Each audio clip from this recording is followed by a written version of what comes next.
Bueno, buenos días a todas y todos. Nos encontramos de nuevo en una nueva clase de nuestro curso. En el día de hoy nos acompaña el doctor Esteban Rowenstein. Hola Esteban, gracias por aceptar nuestra invitación nuevamente, porque Esteban ya ha colaborado en nuestros cursos. El doctor Esteban Rowenstein es médico pediatra. Él es, se los presento, especialista en desarrollo infantil. Es médico de planta de consultorios externos del Hospital de Niños Ricardo Gutiérrez de la Ciudad de Buenos Aires, consultor del Comité Nacional de Pediatría Ambulatoria de la Sociedad Argentina de Pediatría. Él es coordinador del curso Miradas e Interrogantes en torno al desarrollo infantil, que desde el 2015 se dicta en la Sociedad Argentina de Pediatría. Es coautor del libro Pediatría, Desarrollo Infantil e Interdisciplina, publicado por Noveduc en 2019. Lo hemos invitado a Esteban hoy a hablar sobre pediatría, desarrollo infantil en la era de las pantallas. Así que bueno, Esteban, te damos la bienvenida. Muchísimas gracias por compartir este espacio con nosotras. Bueno, hola todos y todas, ¿cómo están? Bueno, muchas gracias por la invitación, la verdad que es un lujo, me encanta compartir espacios interdisciplinarios, creo que nos sirve mucho a todos, nos nutrimos todos y todas, y nada, enriquecen mucho nuestra práctica. Eh, a ver, pongo compartir pantalla, así vamos arrancando. ¿Ahí se ve? Sí, se ve perfecto. Buenísimo.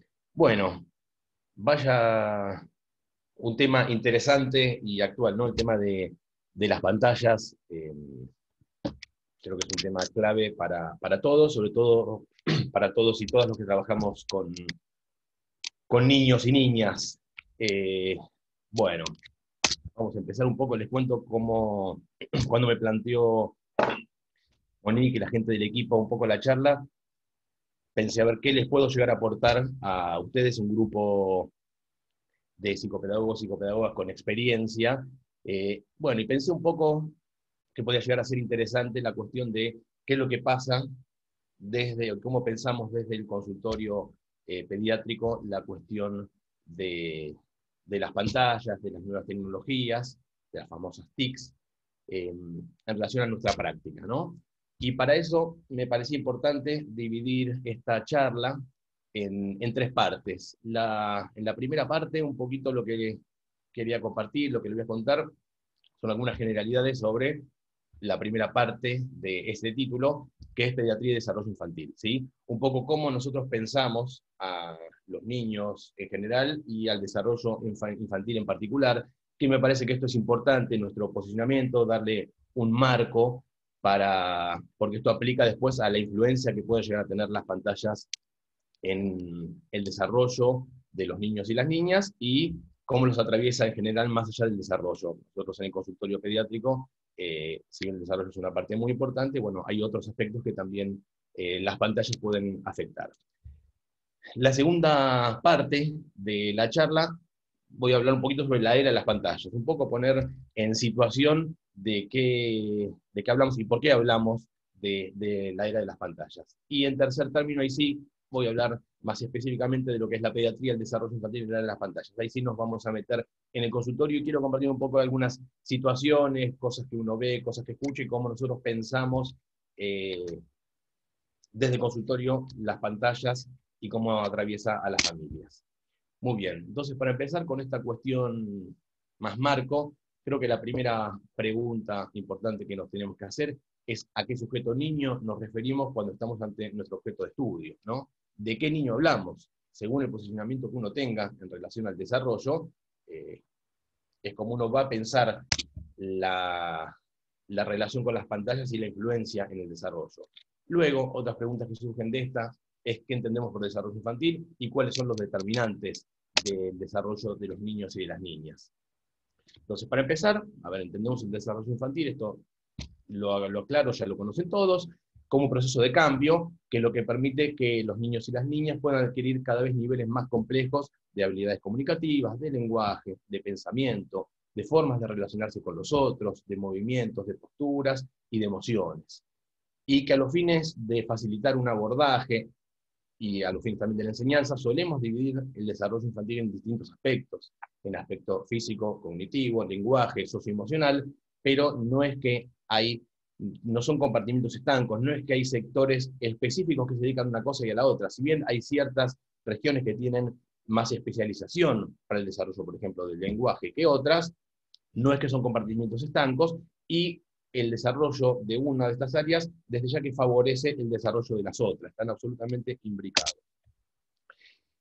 En cuanto a los distintos factores que influyen y condicionan el desarrollo de una perspectiva y con un enfoque de determinantes sociales y ambientales, los determinantes son múltiples. Para empezar, y uno de los más importantes es el estado de salud general, sobre todo nutricional y psicoemocional, tanto del niño como de sus cuidadores, sobre todo de la madre, y siendo los periodos más importantes desde el embarazo hasta los primeros 2 años de vida, lo que son estos famosos 1000 primeros días de la vida.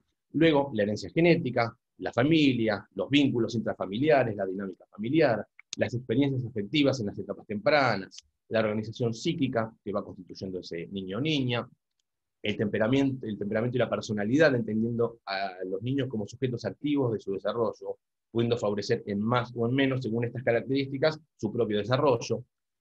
Muy importante, y no se debe soslayar, el efecto subjetivante, que tiene distintas representaciones sociales de la infancia, y desde ya, otro factor muy importante es el contexto social, económico, histórico y cultural, que se manifiesta a través del acceso a servicios, características de vivienda, exposición a situaciones de violencia, niveles de educación y situación laboral de sus cuidadores, y la accesibilidad y calidad de la atención de los servicios de salud a los que pueden acceder.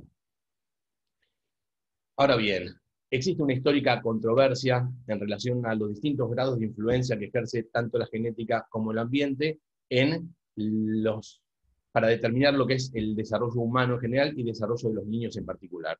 Esta es una vieja discusión, el criterio ya debe estar saldada, a esta altura ya está muy claro que tanto los factores genéticos como los ambientales influyen mucho, y que las diferencias individuales en el desarrollo de los niños y las distintas trayectorias del desarrollo dependen básicamente de esta compleja interacción genético-ambiental.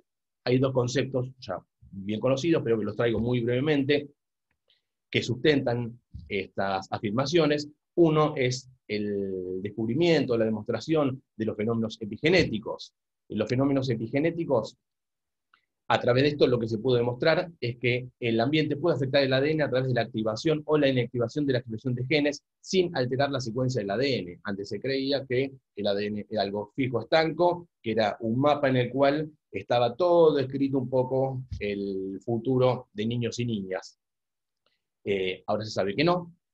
Estos fenómenos epigenéticos, esta interacción o la modificación que el ambiente puede ejercer en la expresión de los genes, puede explicar el efecto de ciertas influencias ambientales tempranas sobre el fenotipo, que pueden perdurar toda la vida, e incluso se cree que pueden transmitirse también de generación en generación. O sea, el fenotipo de un niño puede verse al efecto de genes, cuya acción o expresión está influida por variaciones del ambiente, o dicho de otra forma, a factores ambientales, acá entran las pantallas como un factor muy importante, cuyos efectos varían de acuerdo a las características genéticas de ese individuo. Ahora bien, en cuanto a la influencia de las experiencias y de los vínculos afectivos en el desarrollo cerebral, también a través de otro descubrimiento muy importante, que es el de neuroplasticidad, ya se conoce y se sabe bien que el desarrollo del cerebro del niño depende en parte de las experiencias que vive. ¿Qué es lo que nos permitió, o qué se demostró a través de este fenómeno de neuroplasticidad? Que el cerebro, a partir de sus propiedades, tiene la capacidad de moldearse de acuerdo a las experiencias, particularmente en la niñez, ¿sí? Y las experiencias, lo que se ha visto es que dejan huellas en la red neuronal, ejerciendo modificaciones, tanto estructurales como funcionales a nivel cerebral, estableciendo permanentemente nuevas conexiones cerebrales. A diferencia de la idea ya de hace unos años, que el cerebro era un órgano cerrado y estático, ahora se sabe que el cerebro es un órgano súper abierto, súper dinámico, y que permanentemente se están estableciendo nuevas conexiones interneuronales y nuevos circuitos neuronales a partir de las experiencias y los aprendizajes. Y en este punto el vínculo temprano tiene un impacto directo en la organización cerebral. Por lo cual, para sintetizar, podríamos decir que la genética lo que proporciona es un plan para ese desarrollo cerebral, que el ambiente ejerce una modulación a través de la cual, y a través de las distintas experiencias que cada niño va viviendo y cómo las va vivenciando, que esto es muy importante, modifica la estructura cerebral en función de las características singulares de ese entorno, lo que va a dar como resultado un fenotipo determinado, que se va a traducir en ese sujeto único e irrepetible, en ese sujeto singular, ¿sí? Que según cómo vivencia esas experiencias, va a tener esa expresión fenotípica y esos rasgos particulares. Por lo cual, a ver, esta situación que vemos acá, de una madre sosteniendo amorosamente, dándole besos, encontrándose con su niño, va a despertar, seguramente esto sostenido en el tiempo, distintos efectos, va a generar distintos efectos a nivel cerebral y a nivel del desarrollo de ese cerebro, que el de este niño, ¿sí? Que si esta situación se sostiene en el tiempo, seguramente las sinapsis que establezca uno y establezca otro van a ser muy distintas, y luego eso se va a traducir en un desarrollo distinto. Dice Diana Jerusalinsky que el aprendizaje es un factor fundamental en la potenciación de la plasticidad neuronal, y sostiene que somos aprendedores por naturaleza. El diseño del cerebro está apto para aprender. La experiencia construye nuevos circuitos o favorece los ya existentes. Y afirma que desde bebé todo aprendizaje, todo movimiento y toda experiencia está generando sinapsis o reforzando circuitos existentes. Por lo cual, de vuelta, esta situación de un niño jugando, manipulando, con objetos con 3 dimensiones, que tiene la capacidad de practicar y ejercitar lo que es la motricidad fina, que se puede sostener, que puede mirar, que se lo puede llevar a la boca, es una experiencia muy distinta a la de este otro bebé que tenemos acá. Perdóname, Esteban, vos dijiste que no solo qué experiencia se vive, sino cómo se vive. O sea, el cómo ahí tiene mucho peso, ¿no es cierto? Por lo que vos mencionabas. Porque digo, una Exacto, misma experiencia, cómo lo vive cada niño va a marcar diferencia también. exacto. Acá es donde entra mucho estas cuestiones, estas características personales de qué siente uno o que a uno le genera determinada experiencia, ¿sí? Una determinada situación a un niño no le puede generar mucho y para otro puede dejar una marca significativa, puede ser eh, una huella mnémica, una huella psíquica, puede dejar una marca que después se puede remediar, y a partir de eso es como se van, a través de la asociación de experiencias pasadas, asociando con las nuevas, es como se va dando también en gran medida el aprendizaje de estas nuevas habilidades que los chicos van adquiriendo. Exactamente, ese es un factor clave. Sí, o si hay un otro, ¿no? Sí, Ahí preguntaban si hay una edad límite para la neuroplasticidad. no, no hay una edad límite, si bien los primeros años de la vida, y cuanto más pequeños son los niños, mucho mayor es esta actividad de conexiones neuronales, la neuroplasticidad persiste durante toda la vida, ¿sí? Esto lo podemos ver cada uno, no sé cómo les pasa a ustedes, si un niño quiere aprender, por ejemplo, una habilidad nueva, un deporte o un idioma nuevo, la facilidad con la que lo aprenden y lo incorporan y lo pueden utilizar en su vida es increíblemente superior a la que, por ejemplo, nos pasa a nosotros. Eh, yo con el inglés aprendí poco de chico, intenté aprender mucho más de grande y me cuesta. Y hay palabras que las leo y me las aprendo y cuando las vuelvo a leer no me acuerdo qué eran y las tengo que volver a buscar, las tengo que volver a buscar.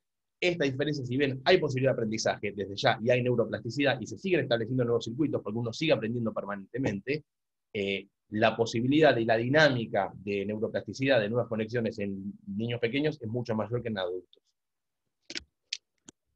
Bien, entonces, para cerrar esta primera parte, ¿a qué sujeto niño nos referimos cuando hablamos de desarrollo infantil? Un poco lo que estamos charlando lo podemos sintetizar en esta frase. Un niño, una niña es el producto del entrecruzamiento entre la biología con la que nace, el contexto en el que se cría y la capacidad psíquica y mental que va constituyendo a partir de las experiencias que va viviendo, ¿sí? Este es un poco el niño sobre el cual vamos a pensar y trabajar lo que viene. Ahora bien, Argentina, 2020, dentro de los principales determinantes del desarrollo, hay uno que no podemos soslayar, que no podemos evitar, que es la pobreza infantil, ¿sí? En nuestro medio, la pobreza infantil es una conceptualización amplia que refiere tanto a la escasez de recursos en los hogares como al sufrimiento de múltiples privaciones materiales y simbólicas, ¿sí? Como la falta de acceso a servicios básicos, la discriminación y la exclusión social, que junto con todas estas carencias asociadas que observamos acá, que están directa o indirectamente relacionadas con la pobreza, déficits nutricionales, de privación económica, en ocasiones falta de estimulación, pérdida de empleo, exposición a drogas, situaciones de violencia comunitario familiar, exposición a tóxicos a través de distintos mecanismos, entre ellos la activación de sistema de regulación del estrés, pueden afectar el desarrollo y limitar las oportunidades de desarrollo e inclusión social de esa persona en todo su ciclo vital. Un dato estremecedor que salió hace poco, que es el índice de pobreza que publicó el INDEC del primer semestre del 2020, que dice que el 40,9% de la población medida en 31 aglomerados urbanos está por debajo de la línea de pobreza, y que el 56% de los niños menores de 14 años son pobres. O sea, más de 1 de cada 2 niños son pobres. El efecto devastador que puede tener la pobreza y este estrés crónico que padecen los niños y los adultos a nivel del tiempo es tremendo, ¿sí? Hay un estudio que hizo Lejarraga en Acumán en el año 2014 con 7.844 niños. Le hicieron la prueba, esta prueba nacional de pesquisa, que lo que evalúa es el riesgo de presentar retrasos en el desarrollo de los niños, y acá observaron que de todos los niños evaluados, el 34, casi el 35% no pasaba la prueba. O sea, 1 de cada 3 niños tenía riesgo de presentar retraso en el desarrollo, y lo que observaron acá, que la pobreza o la indigencia estuvo estadísticamente asociado al resultado. O sea, la presencia de pobreza o indigencia se asocia directamente con problemas y retrasos en el desarrollo. Esto es tremendo. Y el otro tema del que vamos a hablar, y que a mi criterio es un determinante en este momento, o al menos un emergente, podríamos decir, de los problemas del desarrollo, son las pantallas, ¿sí? ¿Por qué digo emergente y no el problema en sí mismo? Porque creo que, a ver, las pantallas es como la punta del iceberg, lo que uno ve de toda una modificación o de una serie de cambios en las dinámicas y en los vínculos familiares y en la forma de vida, ¿sí? Ha cambiado todo mucho en los últimos 20, 30 años, y creo que dentro de esos cambios las pantallas son algo visible, pero que no es el único cambio. Ahora bien, ¿por qué hablamos de la era de las pantallas? Esto, el mundo cambió, las infancias cambiaron. Yo tengo 44, me acuerdo, hoy pensaba en la mañana cuando me desperté, digo, la diferencia entre las pantallas ahora y las pantallas cuando yo era chico, creo que estamos más o menos, ¿no? Los que estamos acá, eh, más o menos de 30 para arriba. En los 80, con las dificultades energéticas que había, el único dispositivo que teníamos era la tele, y como había corte de luz y había que racionalizar, la tele empezaba, no me acuerdo si a las 4 de la tarde o a las 2 de la tarde, y era hasta las 11 de la noche. O sea, había una tele en las casas con 7 horas de uso repartido, por lo cual te tocaba un ratito ver los dibujitos. ¿Qué hacíamos todo el resto del tiempo? Estamos en la calle, estamos armando juegos con lo que podíamos o lo que teníamos, compartiendo en clubes, con amigos, andando en bici. Está claro que la situación ahora de las infancias es muy distinta a esa que vivimos nosotros. Digo, ni mejor ni peor, es absolutamente distinta, por lo cual creo que hay que pensarlo distinto. Básicamente, las pantallas nos atraviesan a adultos, a niños, a niñas, y atraviesan casi todas las actividades que hacemos cotidianamente. Creo que ahora ya nos resulta inimaginable trabajar, comunicarnos sin las pantallas, ¿no?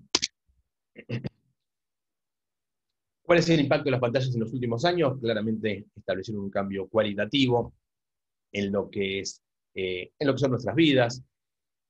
Implica una democratización del acceso a la información y a las comunicaciones, lo cual es algo súper importante, y trajo aparejado una nueva modalidad de vincularse y de relacionarse entre los sujetos. La vincularidad acá cambió, y es un fenómeno que realmente atraviesa a todas las clases sociales en mayor o menor medida. Acá quiero hacer una pausa, y creo que hay algo muy importante. Está claro, porque muchas veces le tiramos con una metralleta a las pantallas y decimos que son los culpables de todo o casi todos los males. Pobres pantallas, ellas no tienen nada que ver, no le pegan a nadie, de hecho vienen a ayudarnos a simplificarnos en gran medida la vida. Está claro y es de perogrullo, pero el problema no son las pantallas en sí mismas, sino el uso que se hace de ellas. Obviamente, utilizados en forma adecuada, según las recomendaciones, yo creo que los beneficios que tienen son múltiples. Ahora voy a enumerar algunos, pero son casi infinitos, y el cambio que generó en nuestra vida fue enorme. Pero un uso excesivo o un uso inadecuado, sin dudas, está asociado a muchos y potenciales riesgos. Por lo cual, y como decía, a ver, las pantallas son un emergente de estos cambios epocales que se dieron, el aumento del tiempo que los adultos y adultas están dedicando la tarea profesional, la falta de momentos de encuentro. A ver, ni hablar ahora en pandemia, ¿no? En el cual creo que las pantallas nos salvaron en múltiples aspectos a todos, a, a los adultos, a los niños y niñas, nos han permitido poder seguir con nuestras vidas, y creo que esa demonización que se hacía de las pantallas ahora hay que redimirlas un poco. Algunos de los beneficios asociados al uso de estas pantallas y las nuevas tecnologías son estos, solo algunos. Han venido a simplificar el acceso a la información, permitiéndole a cualquier persona, desde su casa, obtener datos que hace algunos años estaban disponibles para unos pocos. Puntualmente en lo médico, la verdad que tener la posibilidad de acceder a través de estas enormes bases de datos mundiales a las revistas que se publican en el momento, en cualquier lugar del mundo, es increíble. Antes tenías que ver de conseguir la revista, se había publicado tal y tal, la tenía y te mandaba una fotocopia, y ahora haces clic y la tenés. Eso es increíble. La comunicación, la posibilidad de sostener contacto con familiares, personas, por situaciones laborales o por la que sea, en distintos lugares del mundo, de forma gratuita, es increíble. Antes, hacer un llamado al exterior te costaba un ojo de la cara. Ahora lo tenemos en cualquier momento y gratis. En algunos grupos etarios promueve y facilita la socialización y las relaciones interpersonales, facilitan el trabajo colaborativo, puede favorecer la adquisición de ciertas habilidades técnicas, ofrece muchas posibilidades en el ámbito de la educación, absolutamente, y permite a niños, niñas, adultos generar contenidos, explorar y expresarse en los distintos campos en los que uno tenga algún interés en particular. La irrupción de las pantallas trajo aparejada lo que es la brecha digital. Este concepto habla de la desigualdad entre las personas que pueden tener acceso o conocimiento en relación a las nuevas tecnologías y las que no, ¿sí? Esto es muy claro, es una expresión más de la inequidad que existe en este mundo, en el sistema capitalista occidental, ¿sí? Que se manifiesta también de esta manera.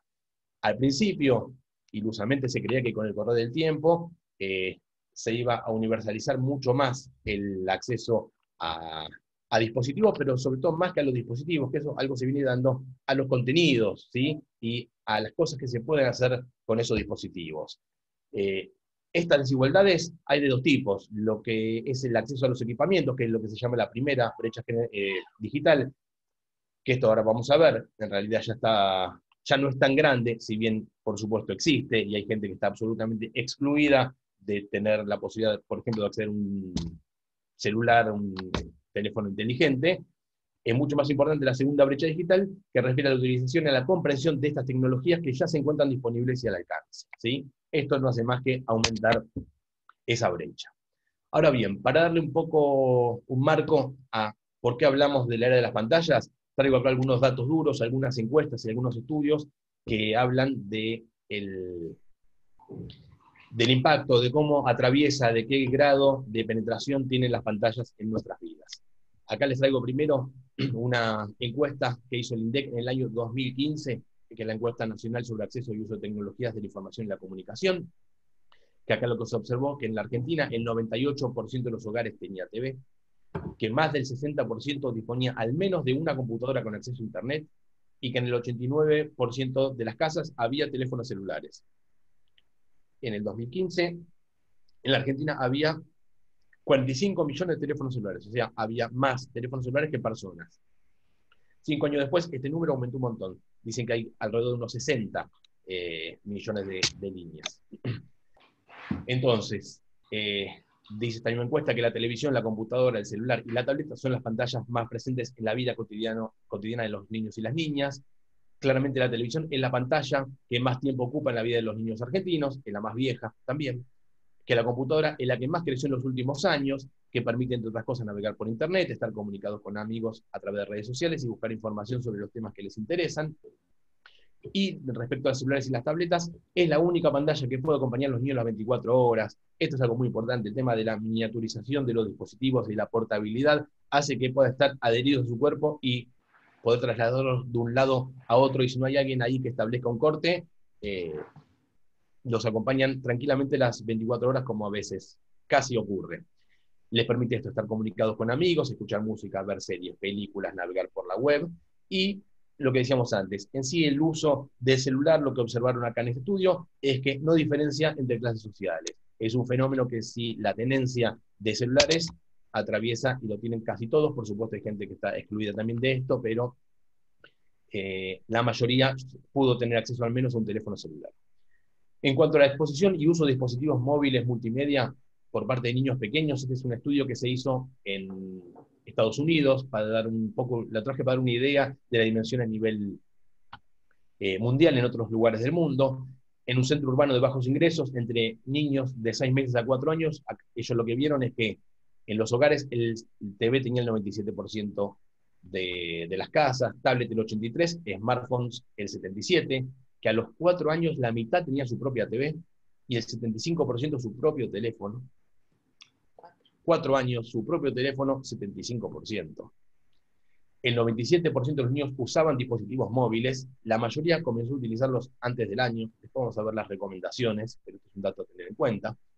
¿Para qué usaban o para qué los padres le daban los dispositivos a los niños? Para mantenerlos tranquilos en un 65% y para dormir en un 29%. A los 2 años la mayoría utilizaba dispositivos móviles a diario, YouTube y Netflix son las aplicaciones más populares, y estos indicadores en este centro urbano de Estados Unidos no variaron según raza o nivel de educación de los padres. En Argentina, en el año 2011, según los datos del Barómetro de Deuda Social de la UCA, el 46% pasaba más de 5 horas diarias frente a una pantalla. Y el 47% de los niños, casi la mitad, no suele tener el hábito de lectura de textos impresos.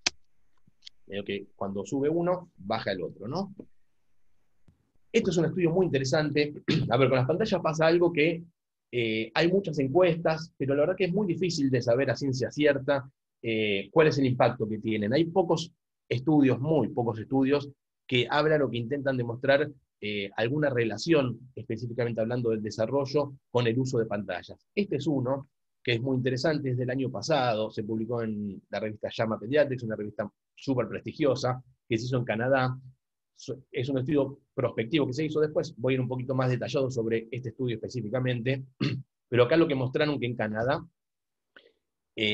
sobre 2.400 niños, a los 2 años, los niños usaban un promedio de 2.44 horas por día las pantallas, a los 36 meses, a los 3 años, un promedio de 3.5 horas por día, y a los 5 años, 1 hora y media por día. Después vamos a volver sobre estos datos. ¿Cuál es la situación en Argentina? Un estudio publicado en 2018, realizado en Río Cuarto, Córdoba. Acá lo que vieron, que en el 2016, a nivel de 160 encuestas realizadas, el 99% de los hogares tenía televisión, el 98% de los hogares tenían smartphones. En relación a la exposición a las pantallas, definieron como mucha frecuencia el uso diario o varias veces por semana de pantalla, y según esta definición, el 93% de los niños miró televisión con mucha frecuencia, el 56% utilizó pantallas móviles con mucha frecuencia, el 75% se usaron en promedio 75 minutos diarios de televisión, otras pantallas 31 minutos, y para lectura dedicaron en promedio 20 minutos por día. En cuanto al uso de las pantallas en relación a la edad, Río Cuarto, Córdoba, antes de los 2 años, el 80% de los niños miraba televisión, acompañado por sus padres, y el 37% utilizaba pantallas táctiles acompañado por sus padres. Y entre los 2 y los 4 años, casi el 28% miraba televisión sin ayuda y el 38% utilizaba pantallas táctiles sin ayuda. ¿Cuál es la situación respecto a la adolescencia? Esa es una encuesta que hizo UNICEF acá en Argentina. En cuanto al acceso, consumo y comportamiento de los adolescentes en Internet, arroja datos muy interesantes. El 43% sacaron su primera cuenta en una red social antes de los 13 años. Luego vamos a ver, pero la sugerencia es no antes de los 12 años, ¿sí? 7 de cada 10 no piden permiso para sacar una cuenta en una red social. El 13% de los padres solamente acompañó a los niños mientras abrían una cuenta. El 42% de los niños entre 12 y 13 años mintieron sobre su edad para abrirla.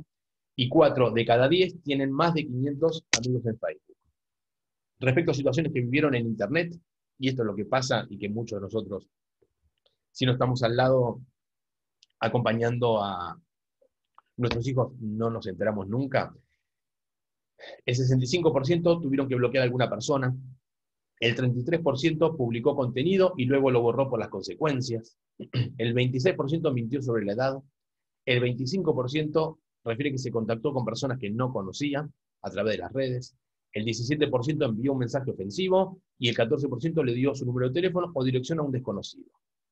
En cuanto a las situaciones a las que se vieron expuestos o expuestas, le mandaron, o sea, recibieron un mensaje ofensivo el 30%, alguien posteó una foto de esa persona que le da vergüenza un 23%, entraron a la cuenta sin consultarle un 21%, le solicitaron un videochat el 20% y se burlaron de las fotos un 17%. Otro dato que a mí me estremeció, consultado acerca del hábito de reunirse presencialmente con personas desconocidas que contactaron en línea, el 43% de los adolescentes lo hizo, ¿sí? Casi la mitad de los chicos se encuentran con personas que los contactaron en línea, que uno no sabe quiénes son. El 43% de los niños entre 14 y 20 años se encontró personalmente, esto con alguien que conoció en Internet. El 17% dijo que lo hace frecuentemente. El 26% dijo que lo hizo una sola vez. Y el 80% avisó a los amigos, a los padres o a otros familiares. O sea, un 20%, 2 de cada 10, de casi la mitad de los chicos, fueron encontrados con un desconocido y no le avisaron a nadie. Esta es un poco la situación general, ¿sí? Por este motivo hablamos de la era de las pantallas. Ahora bien, definimos un poco el marco, cómo pensamos a los niños en desarrollo, definimos un poco por qué hablamos de la era de las pantallas. Ahora sí, nos vamos a meter en el consultorio pediátrico, ¿sí? Vamos a hablar de pediatría y desarrollo en la era de las pantallas específicamente. Para esto me pareció interesante, si bien, a ver, yo lo hablé con antropólogos y ellos, estas clasificaciones por generaciones en base a las edades, la verdad que no las usan, que no creen en ellas. Me pareció interesante como traerlas como para hacer rápidamente algo bien gráfico, que básicamente dividen por generaciones según los años de nacimiento. La generación X son los que nacimos entre el 69 y el 80, nacimos en los 70. La generación Y son los millennials, los que actualmente tienen entre 25 y 40 años, que nacieron entre el 80 y el 95. Esta es la etapa en la cual nació Internet, básicamente, pero todavía el uso no estaba muy difundido. Después la generación Z son los centennials, los que actualmente tienen entre 10 y 25 años. Estos sí, ya o desde su nacimiento o desde pequeños utilizan la tecnología que está absolutamente incorporada en su vida cotidiana. Y la generación alfa son los que nacieron de 2010 a la actualidad, son, estos sí, llamados los nativos digitales, que están desde su nacimiento súper atravesados por las pantallas y lo tienen absolutamente naturalizada. Nuestros pacientes pertenecen a la generación Z y a la generación alfa, y los cuidadores, padres, madres de nuestros pacientes son generación X, sobre todo generación Y, y algunos poquitos generación Z también. O sea, la mayoría tanto de los cuidadores como de nuestros pacientes nacieron o hacen un uso muy importante de las pantallas. Ahora bien, traje acá algunas frases que se escuchan en el consultorio que me parecía interesante compartir. Mamá de un bebé de 4 meses dice, le encanta mirar los dibujitos, no sabés lo tranquilo que se queda. Madre de niño de 14 meses dice que la única manera que se quede quieto un rato es con la tablet. Con la tablet se queda horas. 14 meses. Niño de 3 años solo se duerme con la tele prendida o con la tablet. Madre de niño de 6 años, está indomable, a todo se opone, lo único que le gusta hacer es estar con mi teléfono. Pasa 6-7 horas por día mirando videos. Madre de niña de año y medio, si no está mirando un video de la granja mientras estamos en la mesa, no come nada, se levanta y se va. Así que la escena de la pantalla a la noche, en la cama, en la mesa, es en consultorio es moneda corriente. Situaciones que ocurren en el consultorio, cosas que vemos, que presenciamos, al momento del examen físico, sin mediar palabra, esto es casi sistemático, que los cuidadores ponen un teléfono con un video frente a los ojos del chico para que se quede quieto. No hay palabra, ¿sí? Cuando vamos a la camilla para revisar y para pesar, que siempre hay ahí un juego, una interacción, un algo, tuc, pantalla adelante, el pibito se queda mirando así y uno, ¿no?, como abducido por las pantallas. Otras situaciones que se ven, se escuchan canciones, sonidos de lluvia o sonidos de agua de canilla para calmar al bebé cuando llora en la consulta. Bueno, la entrega sistemática del celular a los hermanos en la sala de espera o en el consultorio pasa siempre, o muchas veces al mismo chico que se está atendiendo, el momento de la charla, de la entrevista, cuando compartimos, tomale el teléfono para que se quede tranquilo. Padres y madres que atienden llamados o envían mensajes por celular durante la consulta, absolutamente desconectados de la escena, moneda corriente. Yo tengo un cartelito en la sala de espera que dice, por favor, antes de entrar a la consulta, apaguen sus celulares. Ni bola. Abuela acompañante mostrando el celular al nieto durante el examen físico y diciendo, y es una droga. Eso es algo que me lo pasó mi compañero Abel Monk, y a mí me pasó hace muy poco. Esta misma frase, es una droga. Y después, padres y o madres que ofrecen el celular para, y acá lo que se le ocurra, porque la verdad que esto es lo que pasa siempre, y para casi todo están ofreciendo las madres y los padres los celulares. Bien, ¿cuáles son los motivos de consulta habituales en el consultorio pediátrico? Aproximadamente entre el 20 y el 25%, dicen las estadísticas, de las consultas pediátricas son por problemas en el desarrollo, y la prevalencia en la población de estos problemas oscila entre un 15 a un 25% según los distintos autores. ¿Sí? Pero ¿cuáles son los motivos de consulta habituales que vemos en el consultorio? Bebés y niños o niñas con dificultades en el sueño y la alimentación, niños que hablan poco o que no hablan, niños, lo pongo entre comillas porque son como los padres los llaman, ¿no? Niños inquietos, desatentos, hiperactivos, desafiantes, niños con berrinche de difícil control, cuidadores con muchas dificultades en la puesta de límites, niños y niñas que no respetan consignas, cuidadores sobrepasados, niños con sobrepeso y obesidad, niños con miedos, terrores nocturnos, niños que se conectan con dispositivos, pero no con otros humanos. Yo les podría decir que estos motivos de consulta, sobre todo, digamos, fuera de lo que es la temporada de invierno de mocos y tos en un consultorio pediátrico, es el 80-90% de las consultas. ¿Sí? Casi todas últimamente pasan por acá. Y la verdad que las nuevas generaciones de niños y de padres, cuanto más jóvenes son los padres, por algún motivo se está dando que lo estamos observando bastante más. Entonces, yo me pregunto y les pregunto, ¿las pantallas tendrán algo que ver con todo esto? ¿Cómo impactan las pantallas en las interacciones tempranas y en la constitución subjetiva de los niños? ¿Cómo afectan las pantallas la vincularidad entre los sujetos? La exposición temprana y prolongada a las pantallas puede afectar el desarrollo del lenguaje, por ejemplo. El desplazamiento de los juegos clásicos por las pantallas puede afectar el desarrollo de los niños.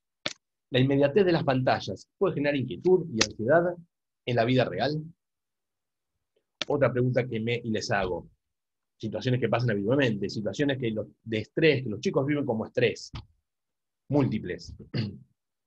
Esto que les decía, venir al consultorio a revisarse, ir a darse una vacuna, un límite, un no. Es lo mismo ante esas situaciones que aparezca una pantalla con un videito de YouTube que se lo pone frente a los ojos, que desplaza la atención en forma inmediata, a que sea un otro el que contribuya a calmar, a contener y a tener tranquilidad a través de la palabra o del abrazo. A ese niño o esa niña le va otorgando las mismas posibilidades de ir construyendo estrategias y recursos propios que le permitirán en un futuro autorregularse ante este tipo de situaciones.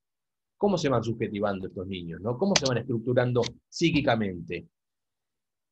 Y acá hay un tema, porque, digo, esas son preguntas que tenemos múltiples hipótesis, la verdad es que no tenemos certezas, no tenemos afirmaciones ni respuestas contundentes, pero sí, bueno, creo que cada uno tiene sus propias ideas, pero algo que me preocupa mucho que es esto, ¿cuál es la importancia que se le da al uso de las pantallas en la consulta pediátrica? En la consulta, idealmente y habitualmente se abordan temas como el estado general del chico, cómo le fue, qué le pasó, tuvo intercurrencias o no, temas respecto a la alimentación, temas respecto al sueño, se habla, no mucho, pero se habla sobre el desarrollo, se habla sobre vacunas, se habla sobre la escolaridad. Y si las familias no nos traen, la verdad que tristemente el tema de las pantallas, el uso de las pantallas, qué hacen los chicos en las pantallas, ya todo esto que nosotros estamos viendo acá, qué es lo que hacen los chicos la gran mayoría del tiempo que están en sus casas o en otros sitios, en general no se pregunta. Y si los padres no lo traen como preocupación, que realmente no lo traen, porque además cuando hay un uso excesivo, los padres realmente hay cierta culpa, se sienten un poco culpables, entonces les da vergüenza y tampoco lo traen. La verdad que este es un tema que casi no aparece. Yo me pregunto, ¿por qué no aparece? ¿Porque es un tema social o es un tema de salud? O sea, está claro que la tecnología llegó para quedarse, ¿no? Y da la sensación que es un fenómeno que ya está absolutamente naturalizado, que como llegó para quedarse, y muchos padres y madres son, como decía, de esta generación que nacieron con las pantallas, no está para nada problematizado el tema. No hay conocimiento acerca del potencial daño que puede llegar a generar en el desarrollo de niños y niñas el mal uso de estos dispositivos por múltiples temas. Esto, porque no está instalado en la sociedad, recién ahora se está empezando a instalar, porque creo que los pediatras y las pediatras esto, no le damos mucha bola, porque tampoco hay mucha evidencia en la cual sostener estas recomendaciones. Lo que les decía antes, hay muy pocos estudios que avalan y que dicen, señores, miren, las pantallas hacen mal para esto y para el otro el uso excesivo. Y esto está claro, yo creo, me animo a afirmarlo, eh, me encantaría tener los estudios que me avalen, pero lo que vemos nosotros en el consultorio, en tema de desarrollo, la construcción subjetiva está en juego. ¿Sí? Este desplazamiento de los vínculos con un otro significativo y ese reemplazo por las pantallas sostenido en el tiempo, esto está generando un impacto que es notable y que lo vemos en distintos niveles, tiene distintos emergentes, no se manifiesta siempre igual, pero esto está haciendo mella, está generando un daño súper importante, ¿sí? O sea, este es un tema social, pero sí, y también es un tema de salud y muy importante, que no se debe soslayar y que se debe absolutamente incorporar en la consulta pediátrica y de todo profesional que trabaje con niños y con niñas, ¿sí? Esto me parece Sí, clave. Todos los que trabajan con niños, profesionales de la salud, docentes y de ya con las familias, es un tema a abordar. Entonces, un poco las sugerencias son incluir el tema de las pantallas precozmente en las consultas, alertar a los cuidadores acerca de los potenciales efectos de la exposición temprana excesiva a las pantallas, ayudar a los cuidadores en la organización de un plan familiar de uso de la tecnología, esto es clave. Así como muchas veces nosotros acompañamos en temas de crianza, esto en crianza es un tema básico, es fundamental. Dar las recomendaciones nacionales e internacionales en relación a esto y ayudarlos muchas veces a administrar, a ver en qué momento conviene, cuándo sí, cuándo no. Nosotros nos metemos mucho en el día de vida de ese niño o de esa niña. Y este tema es clave. ¿Y qué es importante conocer de esto cuando hablamos con las familias de las pantallas? ¿Cuánto tiempo de pantalla recreativa consume el niño o adolescente diariamente? Y hablo recreativa porque, por ejemplo, ahora en pandemia, digo, los chicos están muy conectados a las pantallas por los Zoom, los Meet, por la escuela, por el encuentro social, al menos hasta hace muy poco, era exclusivamente por vía virtual. Y ese tiempo, a ver, yo creo que no califica igual que el tiempo que pasan los chicos mirando video de la granja o mirando series en Netflix o jugando a el Fortnite, ¿sí? Es distinto. Entonces, creo que lo recreativo es importante, o sea, saber qué hace, qué dispositivos utiliza, para qué los usa, es clave, porque después vamos a ver que no todo es lo mismo, ¿sí? En relación a las pantallas. ¿Qué tipo de programas mira? ¿Qué aplicaciones usa? Conocer si hay televisor o un dispositivo conectado a Internet en la habitación del chico es clave, por supuesto, esto lo aconsejamos desde siempre, pero la verdad que se utiliza mucho. Saber si hay normas consensuadas en la familia y si hay algún filtro de tiempo o de acceso a distintos contenidos en Internet. Bien, las recomendaciones del uso de pantallas han ido cambiando a través del tiempo. Esta es una de las primeras, la más antigua, la primera que yo me aprendí, que es la regla del 3-6-9-12, que un poco lo que acá se postulaba es que nada de pantallas antes de los 3 años. Repito, se postulaba que nada de pantallas antes de los 3 años. Vimos antes en la era de las pantallas cuántos utilizan desde 1 año en adelante tranquilos. Se plantea que nada de videojuegos antes de los 6, que nada de Internet antes de los 9 años y que cuando se empiece a usar a partir de los 9 conozca las reglas básicas de Internet, que es que todo lo que se publica en Internet lo puede ver y usar cualquier persona, que todo lo que se publica en Internet queda ahí para siempre y que no todo lo que se encuentra en Internet es verdadero o confiable, que esto es clave también para transmitir y para nosotros mismos. La cantidad de información falsa o errónea que se encuentra en Internet es enorme, entonces uno tiene que saber muy bien de qué fuente uno está obteniendo la información. Y luego, nada de Facebook, ni redes sociales en general, ni celular propio antes de los 12 años. Esta es un poco la recomendación general. Luego yo creo porque era medio insostenible, y cuando uno establece recomendaciones que están alejadas de la realidad, no las cumple absolutamente nadie. Entonces, después esto se ha vuelto un poquito, En la Academia Americana de Pediatría, que es un poco en pediatría como la institución más importante, en el año 2016 estableció estas recomendaciones a la cual la SAP adhiere, y estas son muy parecidas a las recomendaciones actuales de la Sociedad Argentina de Pediatría. Lo que se dice es que originalmente era nada de pantallas antes de los 24 meses, eso ahora un poquito se modificó y se habla de entre los 18 y los 24 meses nada de pantalla. En los menores de 18, seguro, evitar el contacto con las pantallas, a excepción de las comunicaciones con familiares o amigos mediante videoconferencias. Entre los 18 y los 24 meses, se sugiere que los padres que deseen permitir el uso de pantallas deben hacerlo con programas de alta calidad y siempre en su compañía, desaconsejando el uso individual por los menores. Entre los 2 y los 5 años, el tiempo de uso de pantalla debe estar limitado a 1 hora diaria, con contenidos de alta calidad y en compañía de los padres, quienes nos ayudarán a comprender el mundo que les rodea. En los mayores de 6 años, se sugiere intentar conseguir un equilibrio adecuado entre el uso de las pantallas y otras actividades que puede realizar el niño o la niña y el adolescente fuera de la tecnología. Y se sugiere evitar el uso de pantallas en determinados momentos del día, como durante las comidas, durante el tiempo de estudio o deberes escolares, y un tiempo antes de la hora de dormir. En general, lo que sugerimos, tratamos de plantear que se puede usar hasta la cena, durante la cena y post-cena, nada de pantallas. Evitar la presencia de pantallas, tanto fijas como móviles, en el dormitorio de los niños. Se sugiere potenciar la actividad física y procurar un descanso nocturno suficiente.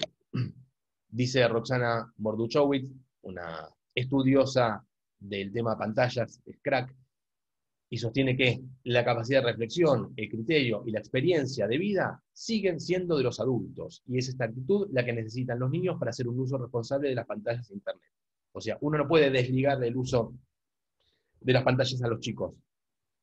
El adulto tiene que estar ahí, tiene que estar atrás. Hace poco lo escuchaba a, ¿cómo se llama? A Bilinkis, que también está súper metido en tema de pantalla, una visión muy interesante también al respecto.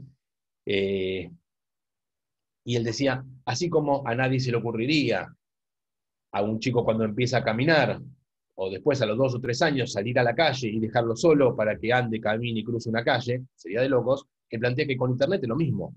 Con las pantallas es lo mismo. A nadie se le debería ocurrir liberar a un niño pequeño y dejarlo solo con una computadora con acceso a Internet, porque tampoco conoce las reglas, porque tampoco conoce los peligros, y hay que hacer un uso responsable, tiene que estar acompañado y tiene que tener un ejemplo, y alguien le tiene que enseñar cómo se maneja y cómo funciona ese mundo, cosa que en la realidad la verdad que no pasa.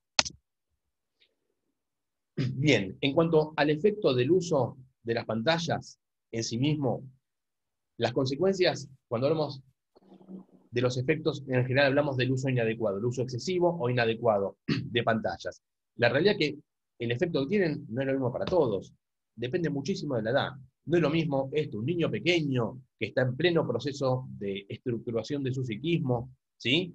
Y que, como decíamos antes, la presencia de un otro es fundamental, y si el otro no está y aparece una pantalla, el efecto en su subjetivación es uno, que el efecto en un niño mayor o en un adolescente, que ya está en gran medida su estructuración psíquica conformada. O sea, los efectos son otros y los riesgos son otros. Ahora bien, los efectos de las pantallas los podemos dividir tanto en efectos directos como en efectos indirectos.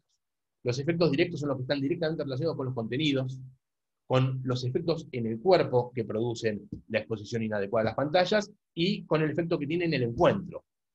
Y el efecto indirecto, que a mi criterio es, en realidad lo del encuentro debería ser un poco de los dos, porque las pantallas alteran por uso o por omisión. Creo que acá lo más importante y el peor daño o el efecto que generan las pantallas es todo lo que los chicos dejan de hacer cuando utilizan pantallas.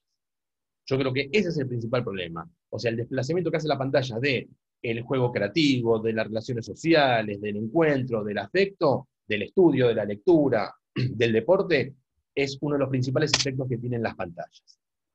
Ahora bien, acá le traigo una lista de algunos de los efectos que tienen las pantallas, el uso inadecuado más o menos demostrados. Afecta las interacciones con su entorno al limitar las oportunidades de intercambios sociales. Disminuye el tiempo dedicado al deporte, la lectura, el estudio, el juego creativo. Los chicos están sometidos a una posible exposición a contenido inadecuado para su edad, ya sea escenas de violencia, escenas de sexo. Desde ya promueve el sedentarismo, cuanto más pantalla, los chicos menos se mueven. En los niños pequeños puede haber o existir dificultad para discriminar la realidad de la ficción, trae problemas en el sueño, y los problemas en el sueño, como le decía, que es uno de los motivos frecuentes de consulta, es lo primero que uno tiene que preguntar, además de cuál es la rutina de esos chicos y de esa familia, es el tema de pantallas. Las pantallas afectan el sueño de múltiples maneras. Una es que en general, algunos, de vuelta, depende para qué se use, pero algunos juegos en línea tienen una intensidad, son tan vertiginosos, tienen un ritmo tan frenético, luces, sonidos, que a los pibes los deja ahí arriba. Tiene un nivel de descarga adrenalínica que es enorme. Y pretender que apaguen y se vayan a dormir es como absurdo, ¿no? Como si fuese una maquinita que se prende y se apaga. Esto es clave, o sea, para dormirse uno necesita ir bajando, ir adecuando el ambiente, ir bajando la intensidad de la actividad que uno viene haciendo. Y por otro lado, los dispositivos generan lo que se llama una luz azul, que esa luz azul lo que le genera al cerebro es una orden a nivel de lo que es el ritmo circadiano y la producción de la melatonina, que es la hormona relacionada con la conciliación del sueño, le dice, es de día. Cuando el chico está expuesto a la pantalla, la orden de su cerebro es de día, es de día. Entonces, lo mismo, no se puede pretender apagar esa pantalla y que inmediatamente el chico concilie el sueño cuando hasta hace un minuto era de día y de repente hizo de noche y me voy a dormir. Esto es un tema muy importante. Otro tema que se ve mucho son las alteraciones ópticas. La incidencia de miopía en los niños pequeños está aumentando enormemente, cuentan los oftalmólogos. Y esto se cree que está directamente relacionado con esta cuestión de fijar la mirada mucho tiempo sostenida en un objeto que está cerca. Esto genera deformaciones en el ojo, todo lo que es la vía óptica, y puede generar estos vicios de refracción. Después otra cosa que se ve mucho son problemas posturales, contracturas musculares. Uno ve a los chicos la postura que tienen cuando están usando el teléfono, jugando, todos encorvados, todos contraídos, la cara tensa. Lo ves y te pone mal. Las contracturas musculares, cervicales, cefaleas asociadas. A la vez, el uso inadecuado de las pantallas puede afectar el desarrollo cognitivo, el lenguaje, el desarrollo emocional y social. Puede generar conductas adictivas y existe el riesgo que después vamos a ver también de acoso y de agresiones sexuales en línea. Y ahora bien, acá vuelvo a uno de los únicos estudios, o uno de los de mejor diseño que hay, que es el estudio canadiense que le mostraba hace un rato, que se publicó en el año 2019, perdón. Este es un estudio muy interesante porque lo que hicieron acá es un estudio de cohorte longitudinal prospectivo, o sea, acompañaron desde el embarazo a las familias, desde ese momento hasta los 5 años, ¿sí? Hicieron un seguimiento longitudinal y realizaron evaluaciones de estos niños y de estas familias a los 2 años, 3 años y 5 años. Se evaluó por informe materno, o sea, por relato de las familias, el tiempo de exposición a pantalla de los niños, expresado en horas por semana, y se les hizo completar la prueba que es el ASQ3, ¿sí? Que es una prueba de evaluación del desarrollo, que evalúa la comunicación, motor grueso, motor fino, resolución de problemas y personal social, que una de las contras que tiene es que lo completa la madre, pero bueno, es una forma de evaluar el desarrollo. ¿Qué se vio en este estudio? Un poco lo que les mostraba antes, el tiempo de exposición de pantallas a los 2 años, los chicos usaban en promedio 2.44 horas por día. ¿Se acuerdan que dijimos nada de pantalla hasta los 2 años? Bueno, usaban 2.44. A los 3 años, que dijimos la recomendación es máximo 1 hora y acompañados, los chicos usaban 3.57 horas por día. Y a los 5 años, 1.55 horas por día. Y lo interesante de este estudio es que se observó una asociación estadísticamente significativa entre el uso de pantallas y el retraso en el desarrollo, ¿sí? Son los primeros estudios en los cuales se pudo objetivar esta asociación, que se vio que a mayor tiempo de exposición de pantalla en los niños a los 2 años, esos mismos niños tenían mayor riesgo de retraso del desarrollo a los 3. Y el mayor tiempo de exposición de pantallas a los 3 años se traducía en un mayor riesgo de retraso en el desarrollo a los 5 años. Esto es muy interesante, si bien acá uno tampoco puede decir que esto es causa, sí hay una correlación, hay una asociación entre más uso de pantalla, luego más riesgo de presentar un retraso en el desarrollo. Esto es algo muy difícil de estudiar, de verificar, por eso este estudio es uno muy importante para nosotros, porque un poco avalan las hipótesis que venimos manejando. Por otro lado, en cuanto al efecto del uso de las pantallas en los adultos, lo que vemos todo el tiempo es que el uso excesivo de las pantallas, por un lado, disminuye el tiempo y la calidad de los momentos de encuentro compartidos con los hijos, esta cuestión de la sobreocupación, de que estamos haciendo 1000 cosas por día y que el tiempo de encuentro es mínimo, pero el principal problema que genera esto, más allá de esta dificultad y esta falta de encuentro, es el ejemplo que se les está dando. Los chicos no aprenden porque lo que se les dice, sino aprenden por lo que uno les muestra, por lo que uno hace. A representar entonces el modelo que los niños toman, este uso casi indiscriminado de los teléfonos celulares, toman esto y esto avala y legitima en ellos su uso. Entonces, ¿desde qué lugar no le va a decir, deja el teléfono, si uno está todo el tiempo con el teléfono en la mano? ¿Sí? Esto trae colación, creo que fue una, creo que lo trajo una participante del curso, que contó una anécdota y me pareció súper interesante, que contaba que estaba el padre y el hijo le decía, papá, ¿qué? Y el padre estaba con el teléfono. Papá, ¿qué? Papá, ¿qué? Papá, te estoy hablando. Se enoja, le grita. ¿Qué? Te estoy escuchando. No, escúchame con los ojos. ¿No? Y esta cuestión de lo que es la atención, de lo que es el encuentro, de lo que es el efecto de la mirada, lo que genera en el otro, que te estén mirando, que te estén prestando atención, lo que implica que lo que estás diciendo me está importando o no me importa el carajo y yo sigo con lo que estoy haciendo, eso es clave. Eso tiene efecto en todo, más allá del ejemplo en cómo también se va construyendo la subjetividad de ese niño. Este punto es clave, por eso creo que tenemos que repensarnos mucho nosotros como adultos esto, el uso que hacemos de los dispositivos en la vida diaria. A muchos nos pasa que el teléfono es parte inseparable de nuestro trabajo. Entonces, bueno, tenemos que ver y aprender la manera de administrar nuestro tiempo para que no nos invada todo, porque va a terminar destruyendo lo que uno ha ido construyendo. Bien, después, en cuanto a la diferencia entre las imágenes versus la realidad, la diferencia entre el mundo virtual y el mundo real, dice Beatriz Janín, que es claro que las máquinas, aunque hablen, no le hablan a uno. No hay con quien erotizar el lenguaje, como cuando el niño hace la, y hay otro que le contesta de ese mismo modo, y se arma ese ida y vuelta. Las máquinas tampoco otorgan al niño posibilidades de discernir de dónde sale la voz, como cuando intentan aferrar las palabras tocando la boca del que emite el sonido. Frente al televisor, ¿a quién señalar cada objeto e ir preguntando el nombre de las cosas? Y esto también habla de la diferencia entre jugar con la computadora, con el niño, acompañándolo en sus dudas y sus experiencias, y dejarlo solo con los aparatos. Por eso, si bien llegaron para quedarse, el uso que se hace de los dispositivos es muy importante. El tema de estar con los niños cuando los usan y acompañarlos, por estas cuestiones que dice Beatriz Janín, me parece también que es muy importante.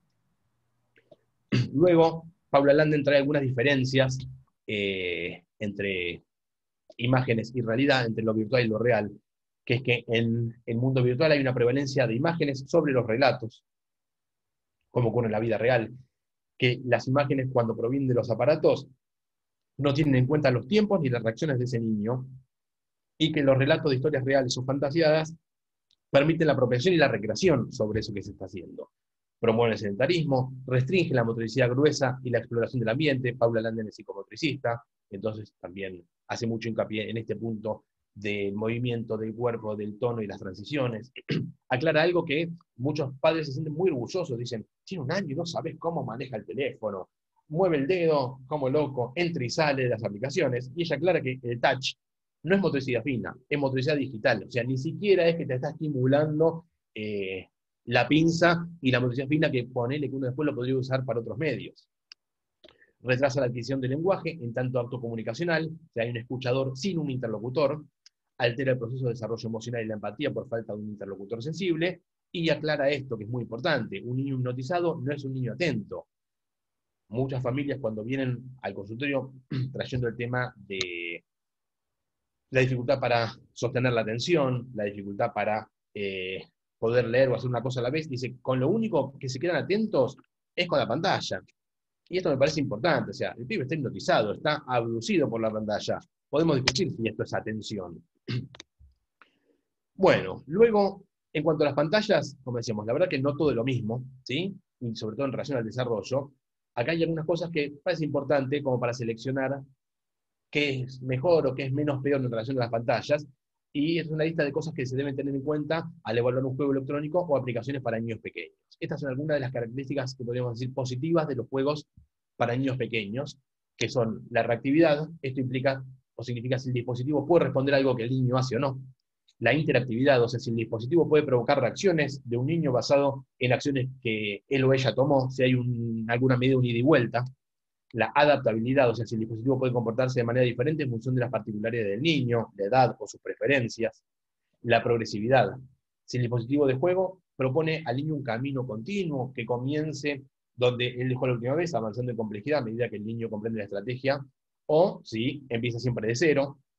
Si promueve o no la atención conjunta, o sea, si el dispositivo o la aplicación permite o facilita que los adultos y los niños interactúen entre ellos. Y la tridimensionalidad, o sea, si el niño puede jugar con el dispositivo a través del espacio, manipulándolo con sus manos, o si uno es pasivo ante eso. Acá, un artículo muy interesante que Guille Golfar, referente del tema pantallas, publicó en el PRONAP, que es una publicación de la Sociedad Argentina de Pediatría, habla sobre esto y habla que los juguetes tradicionales tienen algunas de estas características, sobre todo la reactividad, promueve la atención conjunta, tiene la portabilidad y la tridimensionalidad, que los dispositivos con pantalla táctil tienen casi todos estos, depende de la aplicación, pero digo, hay muchas que lo tienen, menos la tridimensionalidad, y que ver TV, ver un DVD o ver YouTube, fíjense que no tiene ninguna. ¿Sí? O sea, el hecho de ver videitos de YouTube sería la peor opción en cuanto al uso de pantallas, sobre todo porque los pibes ahora, y las pibas, se conectan y ven realmente cualquier cosa. Hay cada youtuber que están hablando pavadas, horas, jugando. Los chicos ven cómo juegan adultos o adolescentes a un juego y se puede pasar horas con esto. Esto es la peor manera de perder su tiempo. Bueno, y lo importante es que la lectura conjunta de un adulto junto a un niño, de un libro, tiene casi todas o todas estas características, por lo cual resaltar el espacio de la lectura, de textos físicos en papel, de libros, es muy importante. Bueno, y ahora bien, algunas cuestiones ya como para ir redondeando. Peligros a los que los niños están expuestos. Esta es otra, digamos, acá ya salimos de un poco lo que son los niños pequeños, que es hasta ahora lo que más énfasis hacíamos. Ahora vamos un poco a los niños más grandes, pre o adolescentes, ¿sí? Si bien también aplica para niños más pequeños. ¿Cuáles son los peligros a los que los chicos están expuestos? Algo habíamos hablado antes, pero esto es algo que ocurre y que se ve mucho. Uno de estos problemas es el ciberbullying o el acoso en línea, ¿sí? ¿Qué es esto? ¿A qué se refiere? O sea, es el bullying ya conocido, adaptado a estos tiempos. Es el uso de los medios telemáticos como internet, telefonía móvil, videojuegos online, para ejercer el acoso psicológico entre pares. Esto incluye situaciones de chantaje, vejaciones e insultos de niños a otros niños. Y esto es muy importante, que el ciberbullying es entre menores, o sea, de los dos lados del ataque hay niños. Eso, de esa manera es que se considera el ciberbullying igual que lo que es el bullying presencial. En una encuesta sobre 9.000 niños que se realizó en el 2011 de parte de la UCA, ahí se observó que el 19% de los menores, de los chicos, perdón, entre 9 y 17 años, sufrieron bullying. 2 de cada 10. Y el 11% reconoció haber ejercido bullying sobre otros. ¿Qué puede producir el bullying en los chicos? El ciberbullying: depresión, ansiedad, aislamiento severo y eventualmente suicidio. Hubo casos de público conocimiento en los cuales han terminado en suicidio. Nosotros como pediatras, ustedes como psicopedagogos, psicopedagogas que trabajan con niños de esta edad, ¿cuándo debemos pensar que un niño puede ser víctima de esta cosa en línea? Si no quiere asistir a clases, si presenta lo que es el síndrome del domingo a la tarde, o sea que está viendo la semana o en el fin de semana y en ese momento empieza con dolores de panza, dolores de cabeza, empieza a sentirse mal.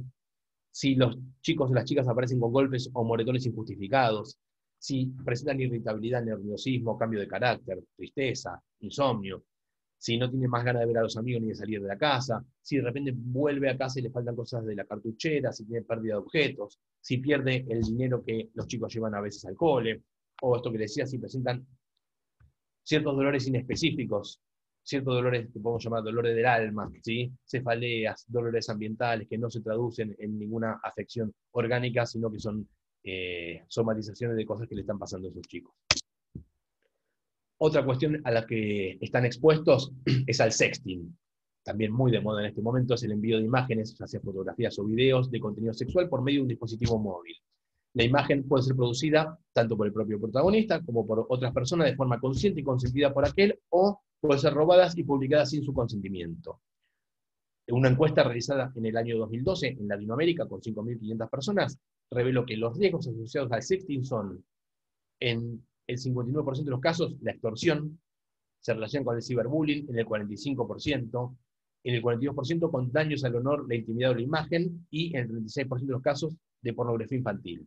Y es importante remarcar que hay una ley del Código Penal argentino, sancionada en 2008, que explicita que divulgar imágenes de genitales o de actos sexuales de menores de 18 años constituye el delito informático de pornografía infantil. O sea, es un delito penado por la ley argentina. Y respecto al grooming, que es otro fenómeno muy peligroso, o el ciberhostigamiento, esto consiste en acciones deliberadamente emprendidas por un adulto con el objetivo de ganarse la amistad de un menor de edad, creando una conexión emocional con el niño, con el fin de disminuir las inhibiciones de este niño y, como fin último, poder abusar sexualmente de él. ¿Qué es lo que hace el adulto? Procede a elaborar lazos emocionales de amistad con ese menor. En algunos casos, a través de Internet, puede simular ser otro niño o ser otra niña, por eso es lo que decíamos ahí en la parte de los datos duros. Los chicos se conectan en gran medida, se encuentran con gente que no conocen, que conocieron a través de las redes, que en muchos casos, por supuesto, digamos, lo que está ocurriendo es un grooming. Se hace pasar por un niño cuando no lo es y tiene fines absolutamente espurios. Otra cosa que hacen es obtener datos personales y de contacto de ese menor. Utilizan tácticas como la seducción, la provocación, el envío de imágenes de contenido pornográfico, y consigue finalmente que ese menor se desnude o que realice actos de naturaleza sexual frente a la cámara.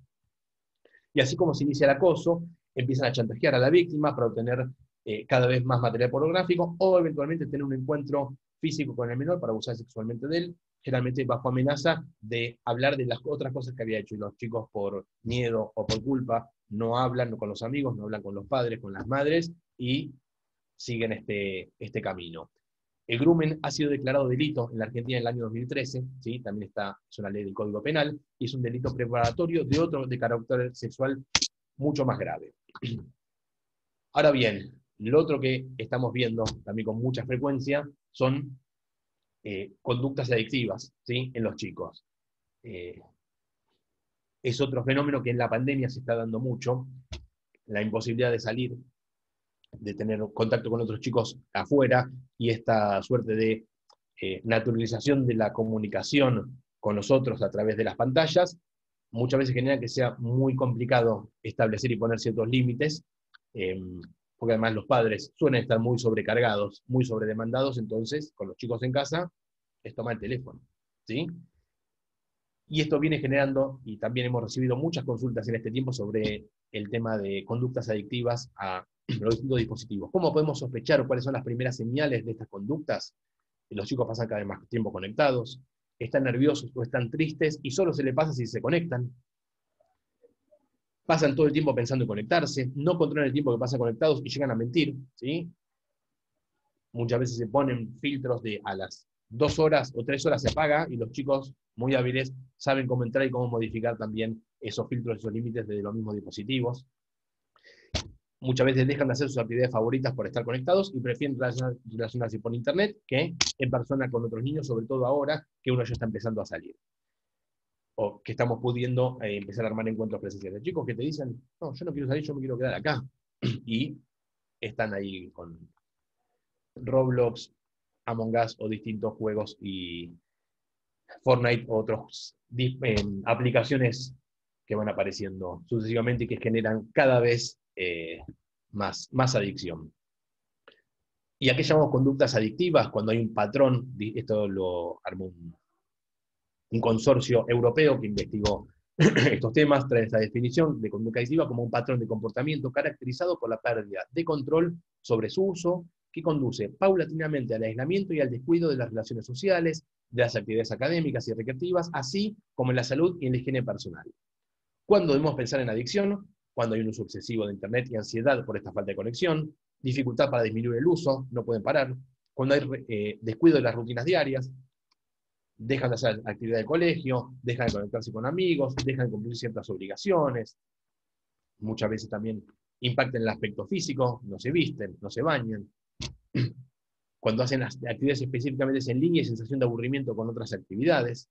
Cuando hay falta de otras actividades alternativas de interés, no le importa nada, solamente jugar y jugar. Cuando su uso es una reacción automática frente al aburrimiento, o sea, ya no hay espacio para el juego creativo y poder hacer alguna otra cosa, sino que tiene un minuto libre y se conecta en línea. Y la otra síntoma que nos indica pensar en la adicción es alteraciones del sueño. Esta encuesta del 2018 muestra que el 15% de los adolescentes presentaba una relación inadecuada o excesiva, o que se sentían dependientes con sus móviles. Y aproximadamente la mitad de los chicos entre 3 y 17 años estaban preocupados ellos mismos por pasar demasiado tiempo con sus teléfonos celulares. Reconocen que pasan mucho tiempo, pero tampoco muchos de ellos podían evitar hacerlo. Bueno, estos son un poco todas las cuestiones que nosotros en el consultorio pediátrico abordamos, pensamos, compartimos e intentamos problematizar junto con las familias para trabajarlas, siempre con un enfoque desde la prevención, ¿sí? Por eso lo que ponía antes de un poco nuestras funciones es traer ese tema que muchas veces nos surge espontáneamente, problematizarlo y sobre todo acompañar y dar una mano como para ayudar a ordenar, porque la verdad que es un tema nuevo, mucha gente no sabe que implica un daño, está muchas veces muy bien visto, lo marcan como un elogio que los chicos utilicen mucho por lo bien que lo usan. Entonces creo que esta es una función clave nuestra. Bueno, ahora sí, ya casi terminando, dos palabras en cuanto a cómo se ha visto modificada nuestra práctica pediátrica en la pandemia, estos meses. Estos meses pasó algo gracioso, porque cuando surgieron las teleconsultas, o sea, todo lo que antes era presencial en el consultorio, como les ha pasado también a todos y todas ustedes,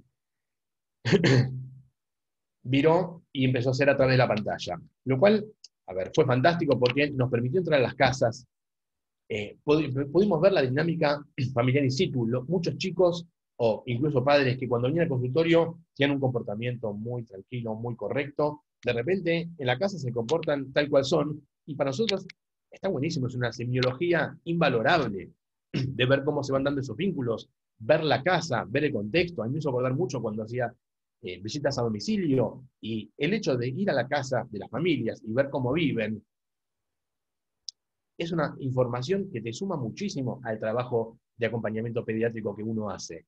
Y eso es una de las cosas que también nos permitieron las pantallas a través de las teleconsultas, ¿sí? Ver esta dinámica, ver cómo funcionan, y por supuesto, nos tuvimos que meter en el bolsillo todo lo que de hace mucho tiempo veníamos diciendo en relación a las pantallas, sobre todo las sugerencias que veníamos haciendo en relación a los tiempos y demás.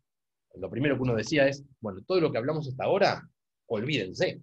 Ahora la situación cambió. Ya no es una hora máximo de pantallas y demás. Ahora la vida, las relaciones sociales, o sea, si bien había que mantener un aislamiento físico, el contacto social imprescindible, era imprescindible mantener para poder tener un estado anímico y emocional adecuado. Así que el planteo era, todo lo que dijimos queda fuera, ahora la situación cambió. Y hacíamos mucho, marcamos esta diferencia que decíamos antes, entre lo que es el uso de los dispositivos, o sea, ¿para qué uno lo usa? No todo lo mismo, las pantallas no son todas iguales, no son malas en sí mismos, sino, ya, usar los Zoom, los Meet para actividad del cole, para hablar con los abuelos, con los amigos, está buenísimo. Ahora, pasarse 6 horas jugando al Fortnite sigue siendo malo, ¿sí? Con distintos éxitos. Yo creo que acá las familias que venían con una estructura, con una dinámica buena, que funcionaba más o menos bien organizada, esos chicos se pudo sostener ciertos límites con las pantallas en este sentido, ¿no? Que lo digo no en lo social, en lo académico, sino en lo recreativo. A esas familias les fue bien. Las que había alguna dificultad de base o padres que estaban muy absorbidos por su trabajo, lo que se vio es que los chicos pasaban horas y horas y horas conectados en las pantallas, y esto trajo aparejado un montón de las cosas que hablamos acá. Síntomas de adicción, uno lo piensa, y la verdad que son muy parecidos a los que no conoce de adicción a drogas en adolescentes o en mayores, ¿sí? Esta cuestión de la abstinencia, los síntomas de abstinencia, ese nerviosismo cuando no está conectado y cuando no tiene acceso, eso lo vimos mucho. Síntomas súper, súper preocupantes. Ahora bien, no sé cómo tenemos de tiempo, estamos ahí. Ahora sí, ya para ir terminando, entonces, para refrescar un poquito, unas recomendaciones finales y ya cerramos. En los menores de 2 años, nada de exposición a pantallas. Antes de esta edad, solo utilizar aplicaciones para comunicaciones familiares, y esta salvedad nueva entre los 18 y los 24 meses, de aquellas familias que lo deseen, utilizar las pantallas muy acompañados. A partir de los 2 años, utilizar 1 hora por día de exposición a contenido de alta calidad, apropiado para la edad y posibilidades de ese niño. No pantallas ni internet en la habitación de los niños. No exposición a pantallas al menos desde 1 hora antes de dormir, idealmente, como les decía, desde antes de la cena. Compartir tiempo en pantalla con los niños, no dejarlos solos. Las comidas, el baño, el juego, son buenos momentos para establecer conversación sin pantallas. Son muy pocos los momentos que tenemos en las familias de encuentro en esta vida loca que llevamos. Entonces, reservar esos momentos para el encuentro me parece que es fundamental, y promover esto con las familias creo que es clave. Después, otras actividades para promover el desarrollo, como leer al menos media hora por día desde la primera infancia, instalar el hábito de la lectura temprana, ¿sí? Y que los chicos, como decíamos al principio, tengan el ejemplo que los adultos leemos, luego seguramente ellos van a leer. Si los padres, madres no tocan un libro, difícilmente los chicos lo hagan. Promover el juego creativo, ver programas educativos con los niños en TV y conversar con ellos durante los mismos, mantener la TV apagada cuando los niños están despiertos. Esto es algo importante. Muchas casas pasa, y muy interesante esto, otra cosa de las teleconsultas. Lo que uno hacía la consulta y escuchaba o veía la tele de fondo. Hay casas en las cuales se despiertan, prende la tele y está prendida la tele con ruido de fondo todo el día. Bueno, esto es algo clave. Ese ruido está demostrado también que las teles prendidas, ese ruido de fondo, disminuye la circulación de la palabra en las casas. Se habla menos en las casas que están las teles prendidas, las que no, ¿sí? Así que es otra de las cuestiones muy importantes a desaconsejar. Y lo otro es que los padres y madres deben maximizar la conversación cara a cara con los niños pequeños. Después, en cuanto a, hay que tener en cuenta, para elegir aplicaciones adecuadas para la edad y el momento evolutivo, diferenciar esto entre el tiempo activo y pasivo en la pantalla. No lo mismo videito de YouTube que estos juegos interactivos, jerarquizar el lo hice, esta cuestión que va aditiva, ¿no? Que los chicos van haciendo y que hay cierta recompensa en cuanto a lograr objetivos. Ver si son adecuados para la edad, si los hacen reír o no, cómo lo pasan los chicos. El juego que uno lo ve y están tensos, están estresados jugando, ¿sí? Más allá de lo postural, quedan nerviosos, quedan alterados, versus otras aplicaciones que la pasan bien y son mucho más distendidas. Después, si proponen objetivos alcanzables, si propician la integración con los padres, y evitar programas con ritmo acelerado que los niños no comprenden, aplicaciones con muchos distractores y cualquier forma de contenido violento. Y acá el tema del Fortnite, este juego que sobre todo en los varones está tan de moda, que es tremendo, que no solo que el contenido en sí mismo, que no es todo violencia súper explícita, sino que el ritmo que tiene, lo frenético de cómo circulan las imágenes y lo que generan los pibes, esto, quedan súper tensos, y acá sí, es como una droga muy adictiva, porque los chicos necesitan todo el tiempo más necesitan jugar permanentemente. No, está tan conectado, me tengo que conectar, y yo creo que es una de las principales cuestiones o juegos o aplicaciones para desaconsejar, o al menos utilizar en una medida muy pequeña. Otras recomendaciones generales: no usar internet sin la supervisión de un adulto responsable, la computadora en un lugar común del hogar y la pantalla siempre a la vista, compartir internet, navegar y chatear de manera frecuente junto a sus hijos, elegir una página adecuada para sus hijos como página de inicio, ¿sí? Esto es importante, cuando prendan la compu, a ver qué es lo primero que aparece, y hablar con sus hijos de sus amigos y de las actividades en línea, del mismo modo que uno lo hace en el mundo real. Uno charla de los amigos, qué hacen, qué hicieron, cómo está tal, qué le pasó tal. Bueno, esto mismo es aplicable a los amigos en línea, ¿sí? Porque justamente uno no sabe quiénes son, no sabe quién se está conectando, y es importante poder compartir con los chicos esto, la vida en las redes y en el mundo virtual. Bueno, esto es un poco lo que quería compartir con todos y todas. Gracias por la atención. Muchas gracias, Esteban. La Bueno, verdad que me pareció súper interesante y completo como el recorrido que fuiste haciendo a lo largo de tu presentación, desde cómo conceptualizás el desarrollo infantil, cómo pensás al niño como sujeto y después, bueno, las implicancias que las pantallas pueden tener también en el desarrollo. Me parece que, en realidad más un comentario, que está bueno esto de pensar el trabajo en conjunto, con diferentes especialidades. Nosotras también, como psicopedagogas en el consultorio, tomamos un montón este tema en las entrevistas con los padres, tratamos de trabajar con ellos eh, los pros y los contras, un poco por qué sí, por qué no. Y me parece que siempre está bueno pensar que si decimos que no, está bueno proponer otra cosa como para que los chicos no queden como ahí pasivos. Nosotras mismas en el consultorio, cuando ofrecemos juegos reglados, juegos simbólicos, eh, dibujar, hacer otra actividad, los chicos se súper enganchan en general. Así que nada, más que nada pensar eso, como que venga de la mano de poder proponer otra cosa, para que los chicos puedan, sí, aprovechar en algún punto. sí, totalmente, Monique. Eso me parece que es clave. O sea, a ver, si uno intenta limitar una actividad determinada, está bueno ofrecer opciones.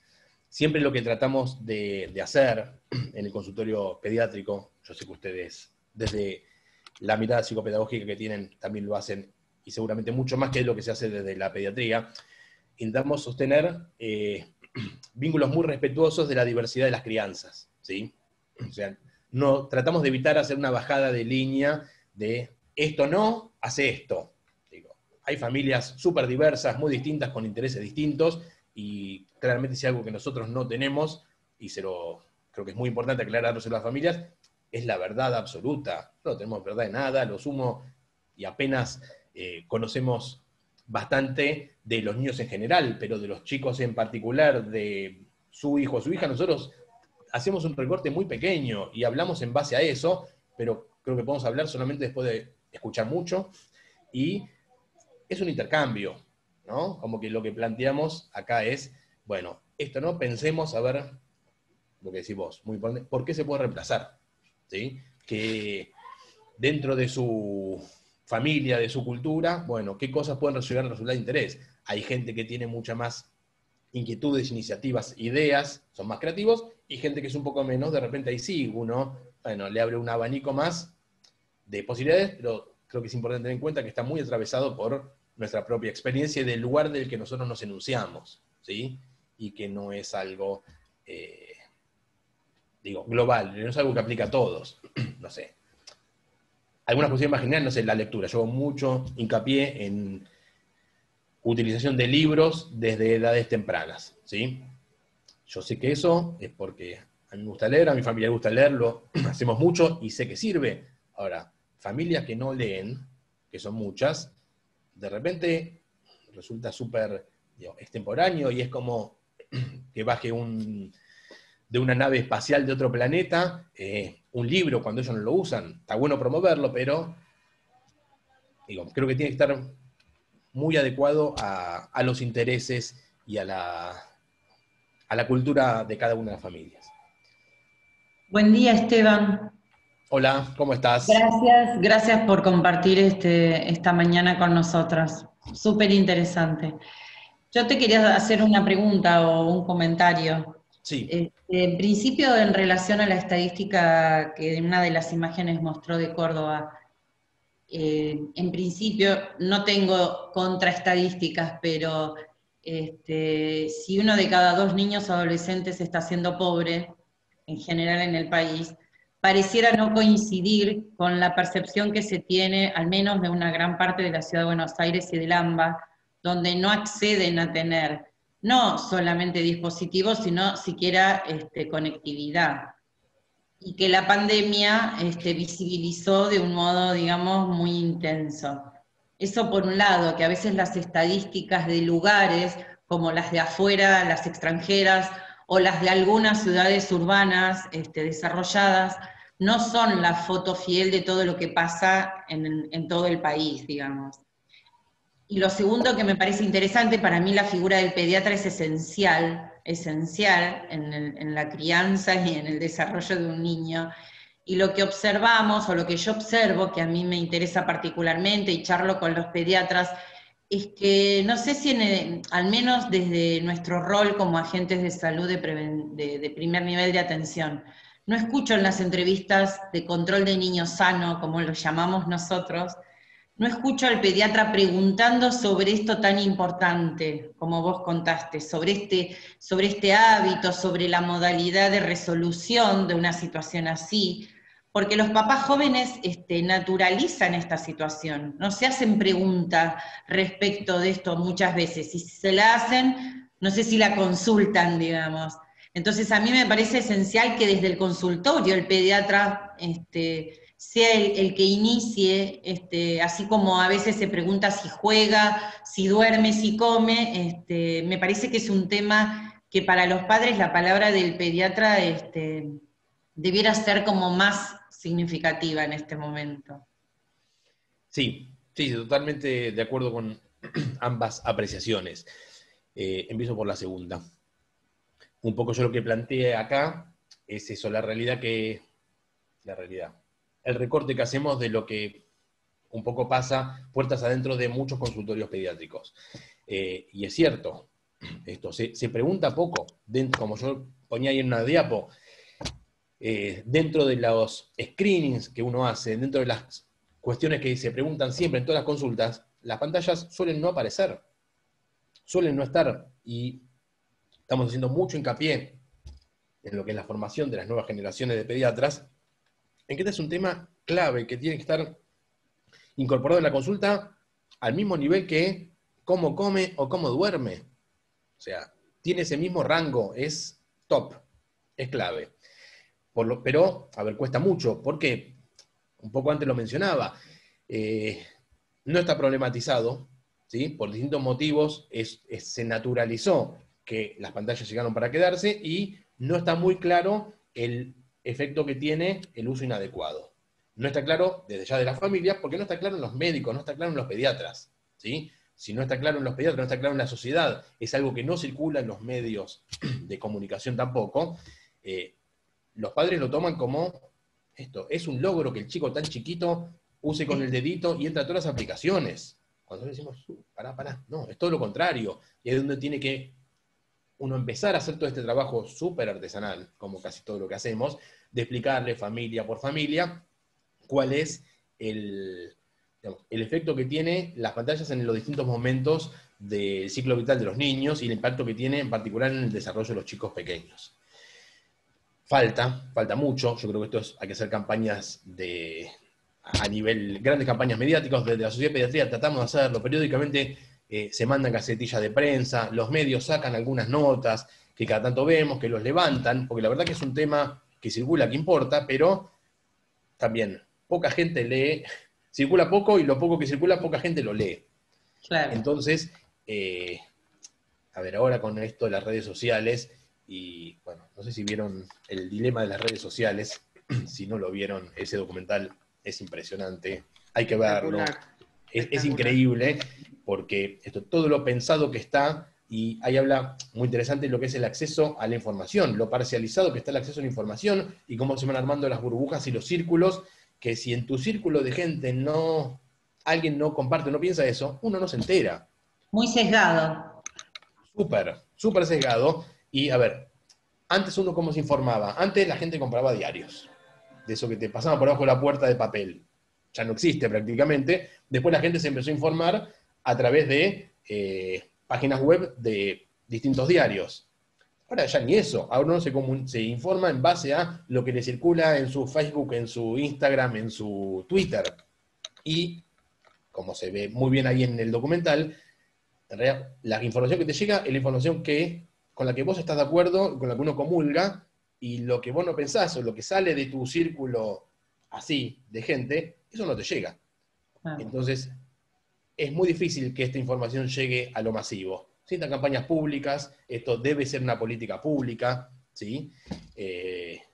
Prioritaria, porque el impacto que tiene en el desarrollo es enorme. Ahora que se está hablando y dándole mucho espacio a los 1000 días, a la importancia de los 1000 días y al desarrollo, bueno, la idea es ahí también mechar un poco estos conceptos, pero sí, es difícil, insisto, para terminar este concepto, es difícil meterlo en los pediatras, mucho más en la sociedad en general, pero bueno, trabajo artesanal, de hormiga, familia por familia, lo vamos haciendo.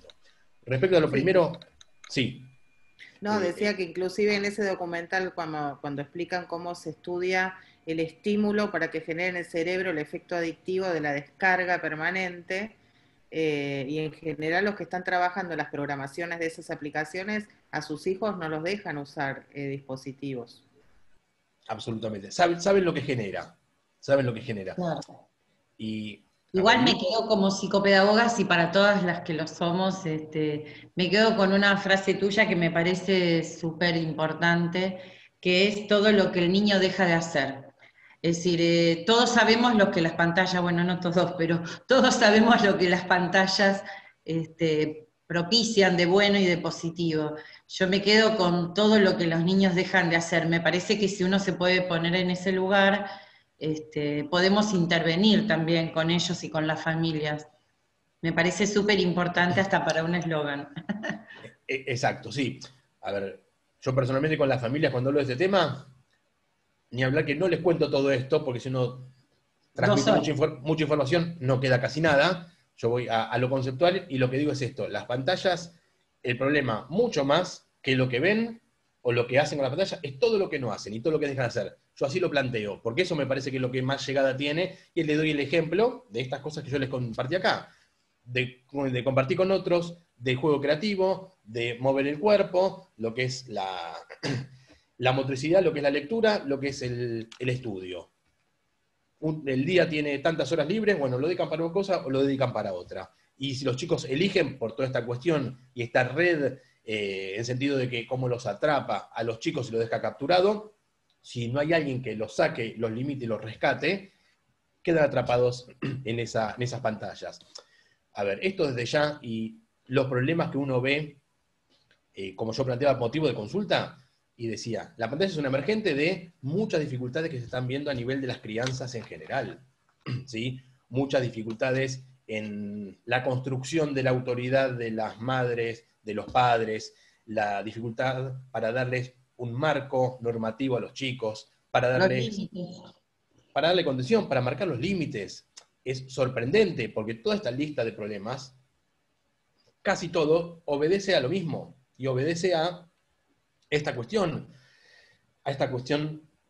de lo horizontal, de la simetría en la que de repente uno ve en el consultorio que se ubican las madres, los padres y los chicos. Esta supuesta democratización y el escuchar a los chicos, que obviamente los escuchamos y hay que hacerlo y es fundamental, no implica que todos tengamos el mismo peso y el mismo poder de decisión, cuando uno lo que está viendo es esto, que es una charla, se los consulta, no se les pone límite, no se les arma un marco, se les consulta qué quiere hacer, qué no, qué quiere comer, qué no, dónde quiere dormir, ¿no? Esta autoridad que se deshace, y en ese marco es que entra el trabajo y la cuestión de las pantallas, porque yo creo que la pantalla es el emergente de esa dificultad estructural que se está viendo en las crianzas, por lo general, que creo que es una cuestión epocal, ¿no?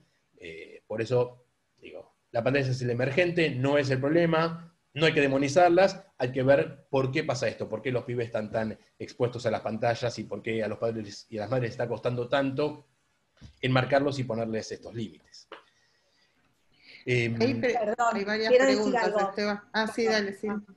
No, que yo no soy psicopedagoga, trabajo en educación, me llevo un montón de cosas, pero sobre todo me anoté que en general a nivel inicial se hace una entrevista antes del inicio, por lo menos se hacía, e incluí la pregunta sobre las pantallas que no estaba. O sea, me parece que eso me lo rellevo, porque preguntábamos un montón de cosas, pero jamás sobre el uso de las pantallas en las casas. Así que gracias.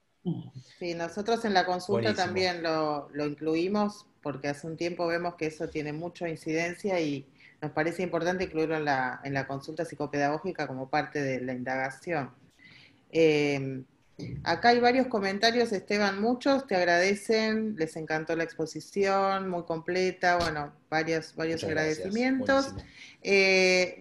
Alguien pone interesante que desde la medicina se piense al niño desde su subjetividad y su construcción psíquica, lo cual es increíble que nos sorprenda que un pediatra piense en eso, ¿no? Y debería ser como el ABC, porque imagino que un pediatra tiene que mirar a un niño completo y no su cuerpo solo, ¿no? Su biología.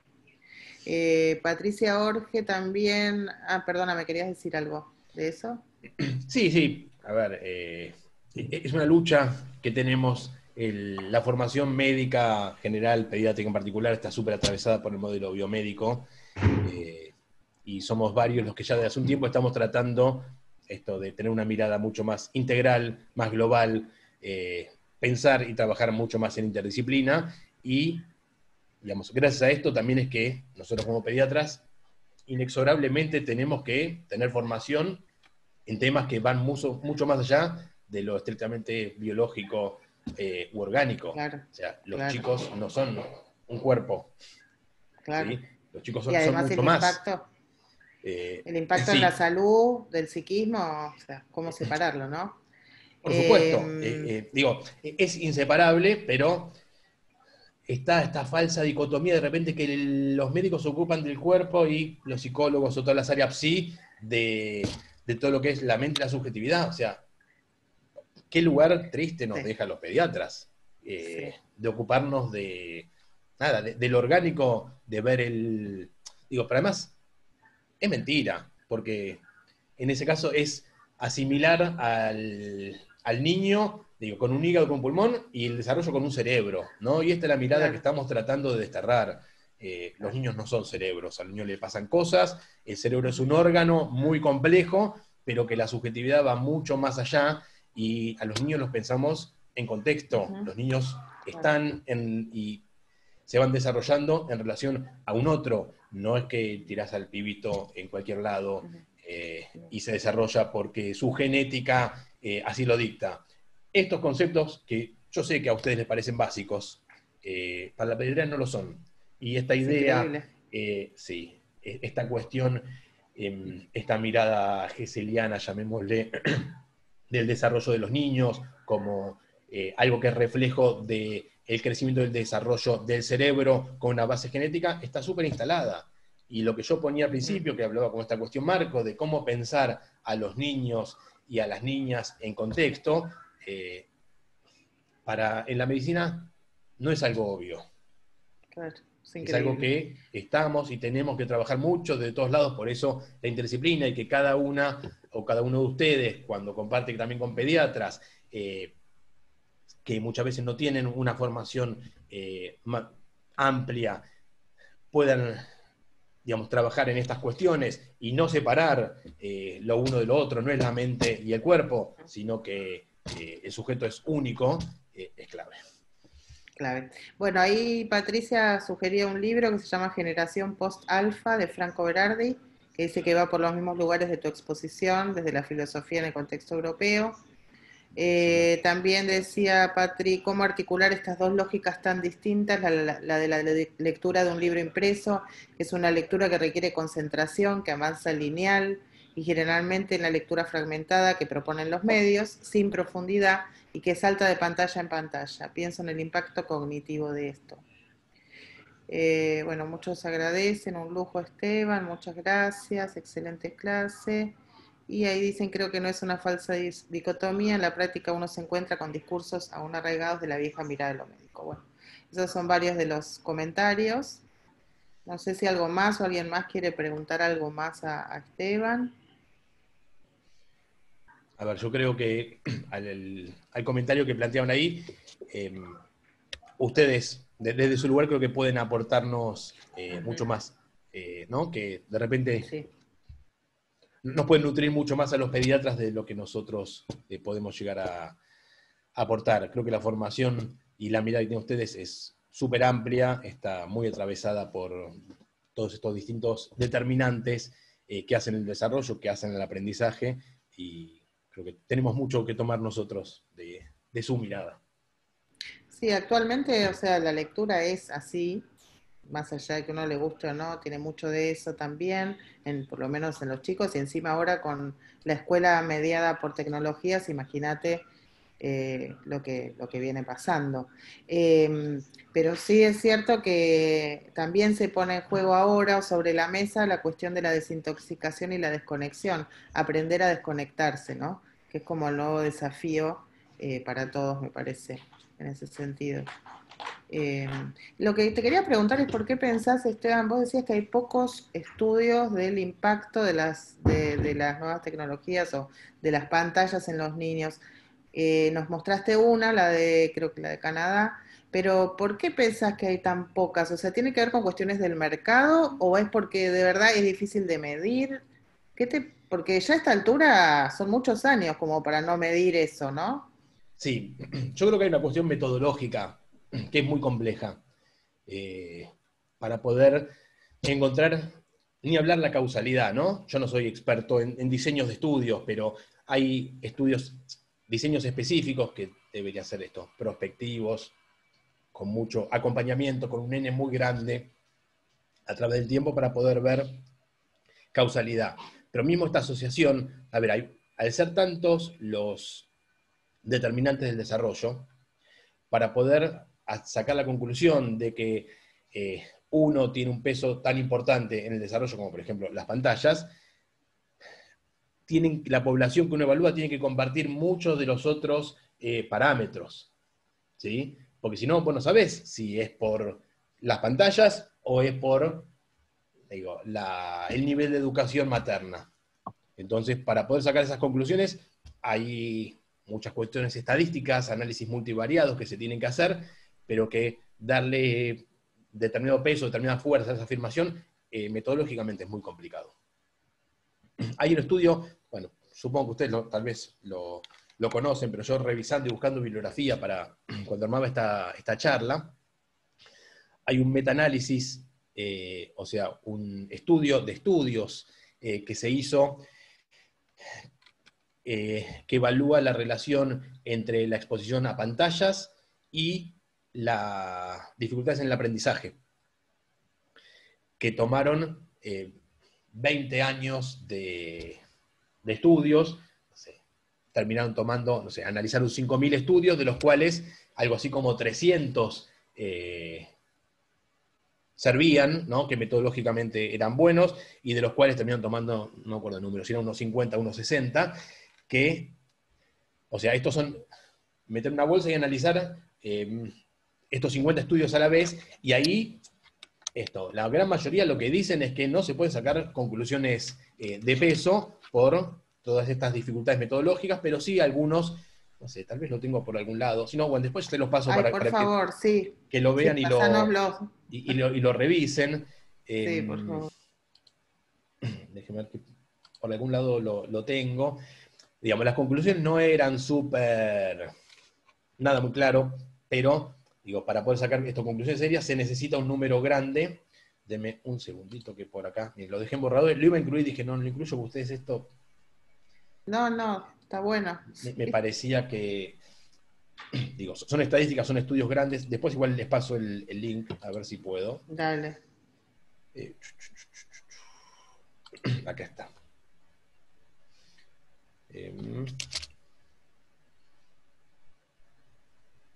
Segundo.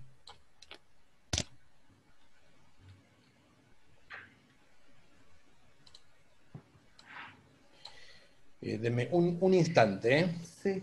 Igual para compartirlo me parece que tenés que cerrar, dejar de compartir y volver a compartir. Bien, eso es lo que voy a hacer.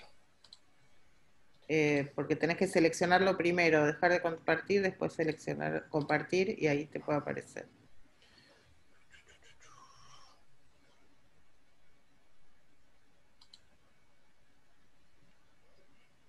No estaría encontrando... Bueno, después se los paso, no se preocupen. Sí. Después se los paso. Acá lo veo. Pero básicamente, miren, ahí ya les puedo leer un poquito las conclusiones de este estudio. Se analizaron 5.500 estudios publicados entre 1958 y el 2018, que incluían niños entre 4 y 18 años de 23 países. De estos 58, de ahí toman los 58 estudios transversales que se incluyeron en la revisión sistemática y 30 en el metaanálisis. Y globalmente ahí lo que vieron es que la cantidad de tiempo dedicado al uso de pantallas, en términos globales, no se asoció con el rendimiento académico, que ver televisión se asoció inversamente con puntuaciones menores de rendimiento académico en general y de lengua en matemáticas en particular, que el juego de video se asoció inversamente con las puntuaciones compuestas, o sea, tanto lengua como matemática, y los subgrupos, análisis de subgrupos, vieron que ver televisión se asoció inversamente con dificultades en la materia lengua en niños, y que ver televisión en los videojuegos se asociaron inversamente con las puntuaciones compuestas, o sea, en lengua y en matemática, solo en los adolescentes. O sea, y esto es el análisis de un montón de estudios, de los cuales solamente 30, fíjense, de 5.530 eran más o menos buenos metodológicamente, pero tampoco permite sacar muchas conclusiones. Muy poco. Sí, es muy poco. Es muy poco, es difícil, o sea, hacer investigación seria en este punto, la verdad que es complicado. Me quedo una cosa que quería, que antes comentaban, el tema de los estudios cuando hablamos de la era de las pantallas y las distintas estadísticas. Las estadísticas son eso, son estadísticas, te muestran determinadas realidades, entre comillas, ¿no? Te muestran lo que uno quiere mostrar de realidades de un lugar o de otro. A mí también me llamó mucho la atención lo que hacías hincapié en cuanto a esto. Córdoba parece Nueva York, iba a decir. Nueva York también hay un índice de pobreza muy alto. Digamos, parece un país nórdico. Es cierto, la verdad que yo las características de Río Cuarto no las conozco. No sé si bien está ubicado en la franja central del país, que es una zona muy favorecida económicamente. Los números ahí son muy buenos. Claramente pienso que no se correlacionan con la situación del resto del país. El tema es que no hay otras estadísticas muy claras de otros lugares. A mí también me sorprendió, la verdad, la llegada de los teléfonos celulares, porque si bien hablamos de la brecha digital, y es una realidad y existe, uno lo ve, a ver, en la gente de bajos recursos, las capas sociales más bajas, la gran mayoría teléfono celular tienen, ¿sí? Y muchos de ellos tienen teléfono celular incluso inteligente, donde los chicos ven los videos. La cuestión de la conectividad es clave, y eso lo vimos acá, esa desigualdad enorme y esa brecha se vio muy claramente acá, entre los pibes que quedaron absolutamente excluidos de la posibilidad de conectarse y de acceder a la educación en igualdad de oportunidades con los que sí tienen la posibilidad de pagar internet. Ahí hay que ver si era por no lo sé, son hipótesis, si es por la tarjeta, la cantidad de tiempo que uno tiene disponible, también la enorme crisis económica de estos meses hace que la gente no haya tenido ni medio mango para poder comprar una tarjeta para conectarse a internet, y ahí es donde, opinión personal, digamos, el Estado tiene que estar presente, o sea, garantizar la conectividad, la verdad que no es algo tan complicado, no es algo tan caro, no es algo tan difícil. Muchos de esos Yo chicos particularmente creo que es una decisión política, digamos, ¿no? De fondo, tiene que estar la decisión política de asegurar ciertas cuestiones como esta que llegó para quedarse y que es necesaria y que es democrática. O que el acceso debiera ser realmente democrático. Absolutamente. Esto es política pública, es decisión política de hacerlo o no.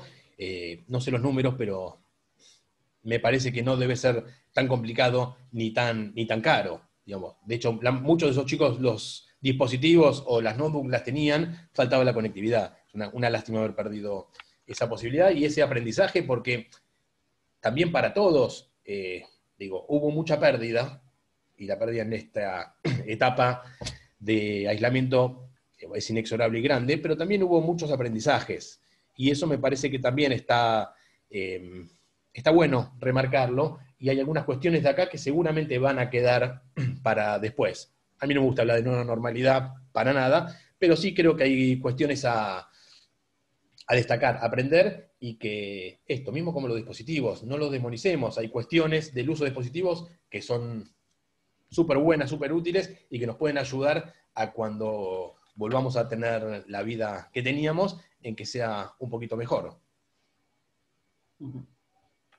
Ojalá. Ahí ponen qué es la normalidad, ¿no? Sí, bueno, un gran tema. Bueno, no sé sí, quién nos da para un pregunta. montón. Sí, por eso. Es Da otro para un capítulo, montón. otro intercambio súper interesante. Sí, La normalidad, sí, ¿para quién? ¿Quién la define?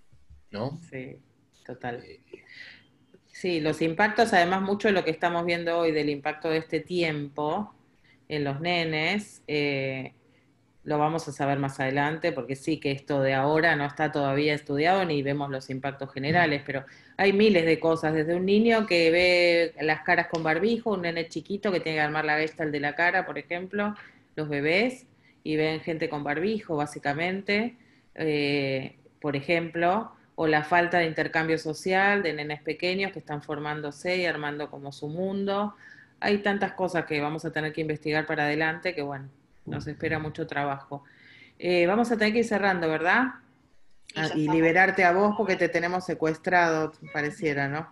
Te agradecemos muchísimo, Esteban. La verdad que nada, toda la gente encantada con lo que presentaste, porque además completísimo, de pe a pa, nos llevaste por todo un espectro enorme de las situaciones que tienen que ver con este fenómeno. Así que mil gracias y esperamos tenerte pronto de nuevo para intercambiar. por nada, sí. Cuando quieran, un placer para mí también estar nuevamente en este espacio.